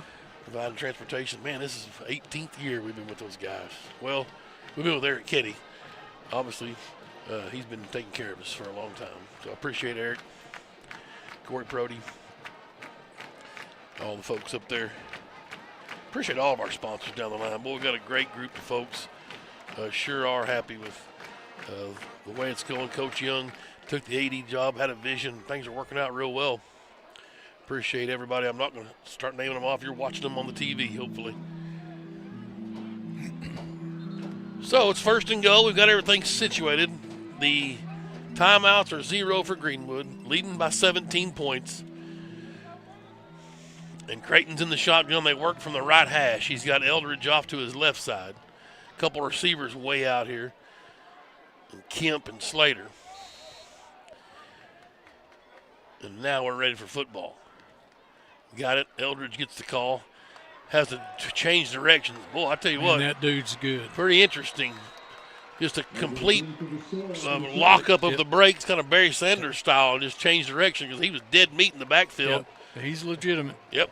And a touchdown in from 6 yards for Shiloh with 4:19 to go. The issue's still in doubt. So are they going for 2? Probably. It's 11. That doesn't do any good. No, nope. I mean, didn't do him any good trying to kick one earlier. That's the third rushing touchdown for Eldridge. This time to kick it. Oh, he missed another one. Pulled it. Wow. I see why they've been going for 2. 35-24, 11 points. Still 2 possession. But how many points they left on the board tonight, Tim? Well, they've missed 4 extra points. I think one was blocked. One was blocked. They went for 2 twice, missed them both, and they missed that extra point. Now, it was blocked, but that's because it was neck high. It wasn't even going to be close to going through the uprights. But I guess officially it was blocked. Could be 28-35. Yeah, right. That's what kicking game special teams, I'm telling you. We take them for granted here, I guess, because they've been good for so many years. But it's a huge part of the game. So there was a Razorback Cam Little in a preseason game, hit a 70-yarder. Yeah. In a preseason game, it didn't count. The Shiloh have a soccer team? I mean, somebody that can kick it. So we got a one-possession game if they make their extra points. Right. Onside kick coming. And we got on it. The Dunbar, no problemo. Yep, Greenwood's Dunbar, football Mario. midfield, just at the 49. I think he ran up late Well, that's at the what last minute. Yes, he came in on late. That's how you play the onside. It's got to go 10 yards before they can touch it. So if you go get it before it gets there, it's yours. as long as you don't fumble it, they can't touch it. So go get it, fall on it, and here we go. Now, like I said, there's a lot of football left. We can't turn the ball over. You commit to the run. They've got 2 timeouts still yet. So they can certainly stop the clock. You need 2 or 3 first downs here, and then you can kind of ice this thing. Archer in the shotgun. Gives to Raggio, and he'll get 1 yard. We'll see when Coach wants to start using his timeouts, Coach Tucker Bernard. Dunbar will come in. Raggio slow getting up. Cepeda kind of gimpy a little bit out there, too. Raggio's hurt. He's coming off favoring that right ankle. Man. Whew. Well, if I'm wearing navy blue, I don't want to get on the field. No. Automatically getting hurt. It's a big ball game right here. Yep. Very physical. 2nd and 9. Bulldogs will huddle up and run a little clock. 3 minutes, 41 seconds. Shotgun for Archer. Dunbar back there with him. Reggio trying to work it off on the sideline, and he's frustrated. Dunbar cuts back against the grain. He's got room 45, down to the 42. So 6 yards for Mario, and a manageable 3rd down and 3 now. Archer will run hobble, if you will, to the sidelines and get a play from Coach Young. 3rd down and 3. You know, you always have the gamesmanship of trying to steal signs, and you know the coaches are like, dadgummit, they're not giving out his signals. So we just got to figure out what they're doing here. So Greenwood kind of go into the bag of tricks here on this formation, 3rd and 4. Play clock's at 10. Archer with Dunbar to his right. No timeouts. Bland in motion, and Kane's got it. He'll give to Mario. Can he get the chains? He's got it. 1st down. Still on his feet. Down to the 36-yard line. 6-yard pickup, and the chains will move for the Greenwood Bulldogs. A fresh set of downs, and that means 160 more seconds they can chew off. It's up to Mr. Bernard across the way to use timeouts. They'll use both of theirs. At some point. Yep. They won't use it on 1st, but on 2nd they'll use it if they. Well, they're going to have to use them on this set of downs. Right. Greenwood, a 1st down away from putting this one on ice now, really. And don't get it right here. Get it on the next play. Shotgun for Archer. 1st down at the Shiloh 36. Well, the offensive line stepped up and just bullied their way to the running game attack, and Dunbar still pushing through to the 31. Hang on to that football. They gave him the 32, so it's 4 yards. I've seen too many late game fumbles the last couple of weeks for my taste. About 58 seconds or so left on the clock if they stop us here, and then they use a timeout on 3rd down and then on 4th down. Greenwood will huddle up, burn some more play clock, which also burns some more game clock. You heard Richie say 58 seconds or so. Time we snap here, they'll call timeout as soon as they get us down, if they do. This may go to the house. This is the situation you want to be in right here if you're Greenwood. Just ball control. Hang on to the ball. Yep. 2nd and 6. Archer gives to Dunbar, dead ahead. Still on his feet, pushing down to the 27. That's 5 yards. It'll be 1 yard to go. 3rd and 1. Still didn't use. They're not going to call a timeout. I guess they're just going to go home. Give us the ball game. Go home. Very interesting. Very interesting. They'll run one more play. Yep. Well, this is a big one right here. Greenwood, 40 seconds from their 72nd consecutive home game. Everybody had to gut it out tonight and left it all on the field. One more snap. And that's it. Greenwood's going to win this football game 35-24. Number 1 versus number 2 in 6A. And if you bought a ticket tonight, you got your money's worth. And Coach Chris Young called out his offensive line in pregame. And you know that's been the talk of the last 2 weeks from the bye week. And they came to play tonight. Tip your hat to Tank Morton and his staff up front, getting those boys ready, bringing their A game. The running backs held on to the football. A night when Kane Archer was not his best at all, certainly not 100%, but he left every single bit of what he had on the field. You lose Champ Davis again early in this one. Shout out to Rennick, who came and stepped up. There's got to be somebody every night. There's that lunch pail guy. I talked to the coach in pregame about that.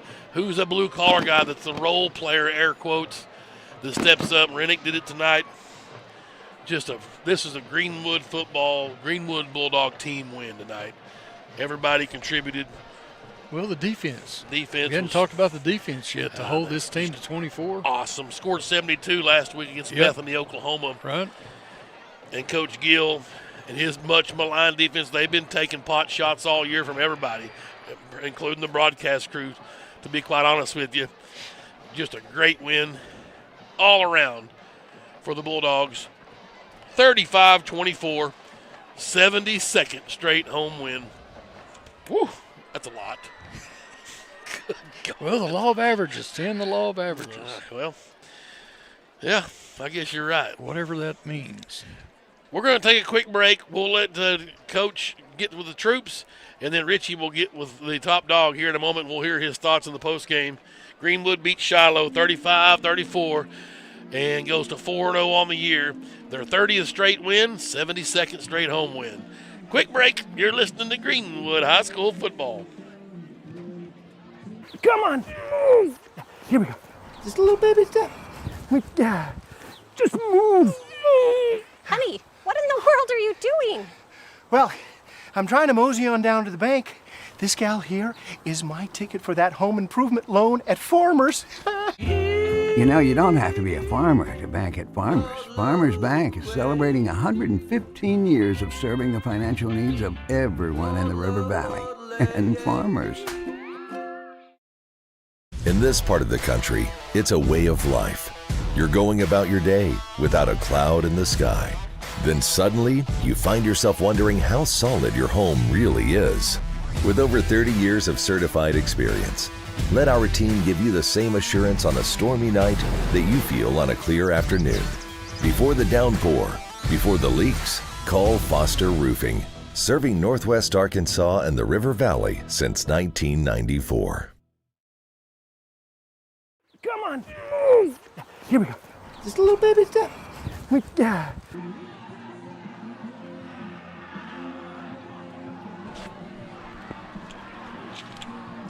Go ahead, Richie. Y'all ready? Yeah, baby, get it. Hey, Yeah, Coach, you can. great game, great win. Really gritty group by the MASH unit out here. Yeah, really proud of our football team. You know, we had some more adversity tonight. Lose Champ right off the bat, and Rennick comes in and just plays awesome. I'm so proud of him. He's such a great young man, just played great. All of our receivers, but our offensive line, man, just got up there, and it's the best they've played in a long, long time. I'm really proud of them. Kane, he hadn't practiced in 2 weeks. I mean, he's thrown 10 balls a day for 2 weeks and just got cleared last minute. Our training staff just did a fantastic job with him. The toughness he showed tonight playing through that's just unbelievable. Because I'll tell you the truth, we were ready to go with Cruz, and Cruz has had a great week. We were good with him, but it felt like Kane got cleared, and he really wanted to go being a senior, and so we decided we were going to give him that opportunity. But we feel really good. We got 2 great quarterbacks, offensive line improving. How about our defense? How about them? All that stuff they've been hearing, and I mean, some of us warranted, but they got better tonight. We were physical. We slowed down a really good Shiloh team, and we just got to continue getting better. We're not a great football team right now, but we're getting better. We got better during this bye week. We got better this week, and we got a big challenge next week. We got to get healthy, but we got to find some players too who can step up when guys get hurt. Hey, thanks a lot, Coach. Thank you. Yeah, Coach giving a shout out there to his defense. Hey, offensive line tonight. Somebody asked me about who we thought the offensive player of the game would be. Those guys took it over in the second half. And, you know, you love the running backs, but I also love them big 5 guys or even 6 guys because they would call in heavy and we'd bring in the extra guy. So offensive line tonight kind of gets that vote for me. I thought they played great. 19 carries for 97 yards is what I got. Raggio with 2 touchdowns. Fantastic night. Yeah, offensive line was just stellar. And we mentioned it a few times throughout the broadcast. You know, and Kane couldn't run at all. Legs were gimped, but you did see him still have a couple of times where we just caught him kind of with their hand in the cookie jar, and they committed to all these outside receivers and just split the ocean, and Kane just went 20 yards to the house. But the line was in there as well, making that big hole for him to run through. Just can't say enough about the guys. And you saw swagger from our defensive guys. They were coming up bringing the thunder. These guys grew up. This Shiloh team's a very good football team. They've got youth as well, but our guys grew up tonight. All those underclassmen, they're football players. If they weren't already, by golly, they're football players after tonight. They played a football game, and I'm so excited about where things are going. Sure hate for injuries. I hope Champ's okay. Sure need him out there as we go making the run, but and hopefully Archer can get healthy because obviously we're going to have him. But, man, sure was a fun night tonight to be a Greenwood Bulldog. Yeah, Tim, the environment here is always great. But, boy, tonight there's a little bit of edge in the stadium because this Shiloh team, they can throw it deep, they can run, they've got speed, they've got size. I think they are very complete. But I'm like you. I think this offensive line made a statement tonight. And that defense, I know I keep harping on that defense, but I think the defense really improved this week. We kind of watched them the first 3 weeks, and they're moving people around. And Coach Gill's over there dialing up stuff and moving stuff, but they impressed me tonight, that defense, to hold this team to 24. 100% agree. 35-34, your final score here from Smith Robinson Stadium, Farmers Bank Field. Rennick had 6 catches for 60 yards tonight. Just a great job from Braden Rennick. Davis caught 1 ball for 17 yards. He ran the ball 3 times. Champ Davis did for 25. He was injured. Didn't see him again.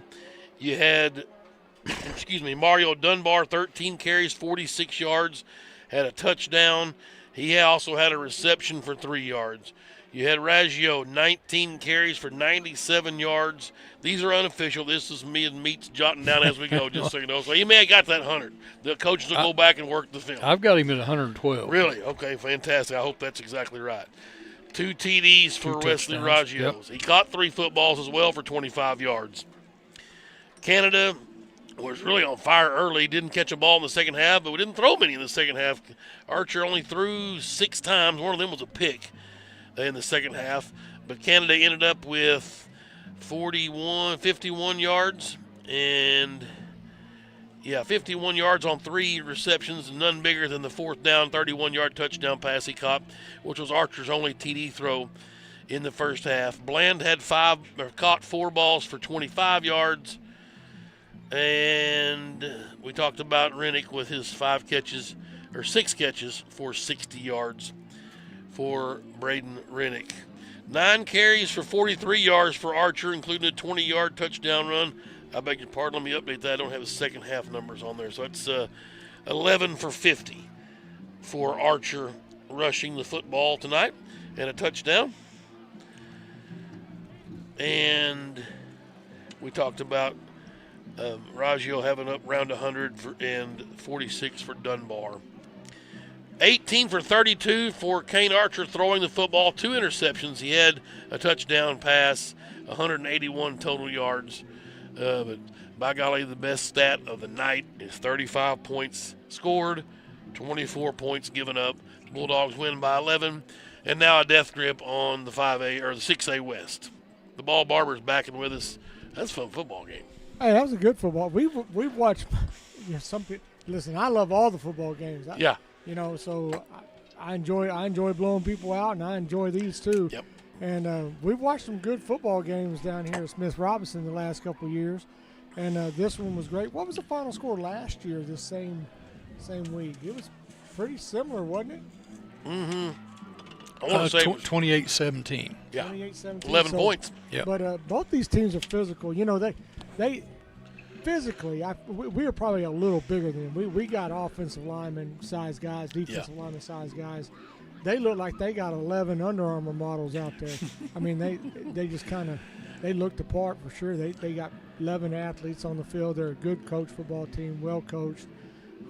We just outplayed them really. I got the sense early that we were probably, I don't want to say this really on air, but I feel like we're physically a little better than they are, top to bottom. Yeah. So I felt that way early when I first watched them a little bit there, particularly after the first couple of series. I feel like when we get healthy and they're healthy, I think we still got the upper hand. I think so. Well, there's safety in numbers. We talked about fatigue, man. They had fatigue. 5 or 6 going both ways. Yeah, that's right. And, they had the first guy cramp up there. So, but I feel like that's a very, very good football team, well-coached football team. And we talked about that guy from Stillwell. He's one of the that was one of the better football teams that I've seen in a while. I agree. From Stillwater, they're Stillwater, Stillwater, right. Stillwater. Stillwell's got a decent team too, but Stillwater. But no Eskimo Joes. Right. Or Gore, Grove. But yes, you're right. Tucker Bernard's a great coach, and these guys are going to be fine. They're going to be alive in Thanksgiving practicing football. And hats off to these Greenwood coaches for that offense. That defense is really hard to. It's like, so where's everybody at? And you can't get a good read for them pre-snap, so you don't know if a safety's coming down or how many of them's going to drop back, how many of them's coming. They kept sending the guy off the edge. Kudos for our coaches seeing that and then, backfilling that with the little slant back behind him. So they did a really good job of having those guys scouted out pretty well. Yeah, we talked about that in pregame. I think the staff here is as good as anybody's in the state. I've said that for years, and I'll keep saying it. Yeah, no question. Well, I usually just say that I think this coach over there is the best coach in the state not wearing a Greenwood uniform. And I've said that about this guy. Yes, I feel like he's good. the best coach in the state, maybe outside Jody Grant, not wearing a Greenwood jersey. Okay. Yeah. I can live with that. Well, boys, we'll call it a night here from Smith Robinson Stadium, man. It was a fun one. Full. Tiki like got excited tonight. I mean, he I was did. bouncing in here. Well, it was full disclosure. I mean, sometimes it's going to happen, and not tonight, boys. Not tonight. I've been asked to give a shout out to the offensive linemen. So I'm going to give Akira Fujibayashi at center. You had Cody Taylor at left tackle. Hal Davis was at right guard. Vander Watt was at left guard. And Jackson Cepeda was at left tackle or right tackle to start the game. We saw Landon Billy come in for a few plays. Big Hal Davis came in there. Yeah, Davis was in there. I think that was most of the linemen we saw get in there. So played seven linemen. Something like that, yes. Showing some depth, and I'm like Tim, those big boys pushing on y'all now eventually factors in. But what a football game. Yes, sir. Well, we'll try it again next Friday from Las Vegas, the home of the Wonder Boys, our old stomping grounds. Me and Meat, both alumni from Arkansas Tech, and looking forward to going down and taking on the Cyclones. And can't wait to get down there. Maybe if we can get loose, go get some Whataburger. I don't know. We'll see. Rich didn't like Whataburger. Maybe we'll hit Colton's. I'll hit Mark Dean up, see if he's got a luxury suite at Colton's. Richie doesn't have anything on that. All right. Appreciate y'all tuning in. Thanks to everybody that was texting in, sending well wishes. We have a lot of fun, and these boys sure make this a lot of fun for sure. 72 straight home wins dating back to November of 2014. Just an awesome feat. Just amazing number, to be quite honest with you. And the Bulldogs move, more importantly, to 4-0 on the season. That's 30 straight just from the last 3 seasons combined. So 4-0 on the season. Shiloh drops to 2-2. Probably won't see another loss for a while this season. And good luck to the Saints the rest of the way. We're certainly rooting for you. We certainly were not tonight. Greenwood pulled it off behind the legs of Wesley Raggio and Archer and Dunbar. 35-24 behind that big offensive line. Shout out to our defense. We've talked about it for stepping up as well. Coach Gill, you knew he was going to get those guys right to ship. And boy, did they ever. 35-24 your final. We will call it a night from Smith Robinson Stadium, Farmers Bank Field. See you in Russellville this time next week as the Bulldogs travel to take on another 6A West opponent, the Russellville Cyclones. For the Ball Barber and Kevin Jones, I'm Tim Terry. Thank you to Troy Gerald, Coach Brewer, everybody involved in the live stream, all the kids running the cameras, Buffkin for sure, Joy Buffkin. I didn't get to his post-game the camera trivia, but we'll get to it next week. I'll double up. All right, have a good night. We'll see you next Friday. You've been listening to Greenwood High School Football.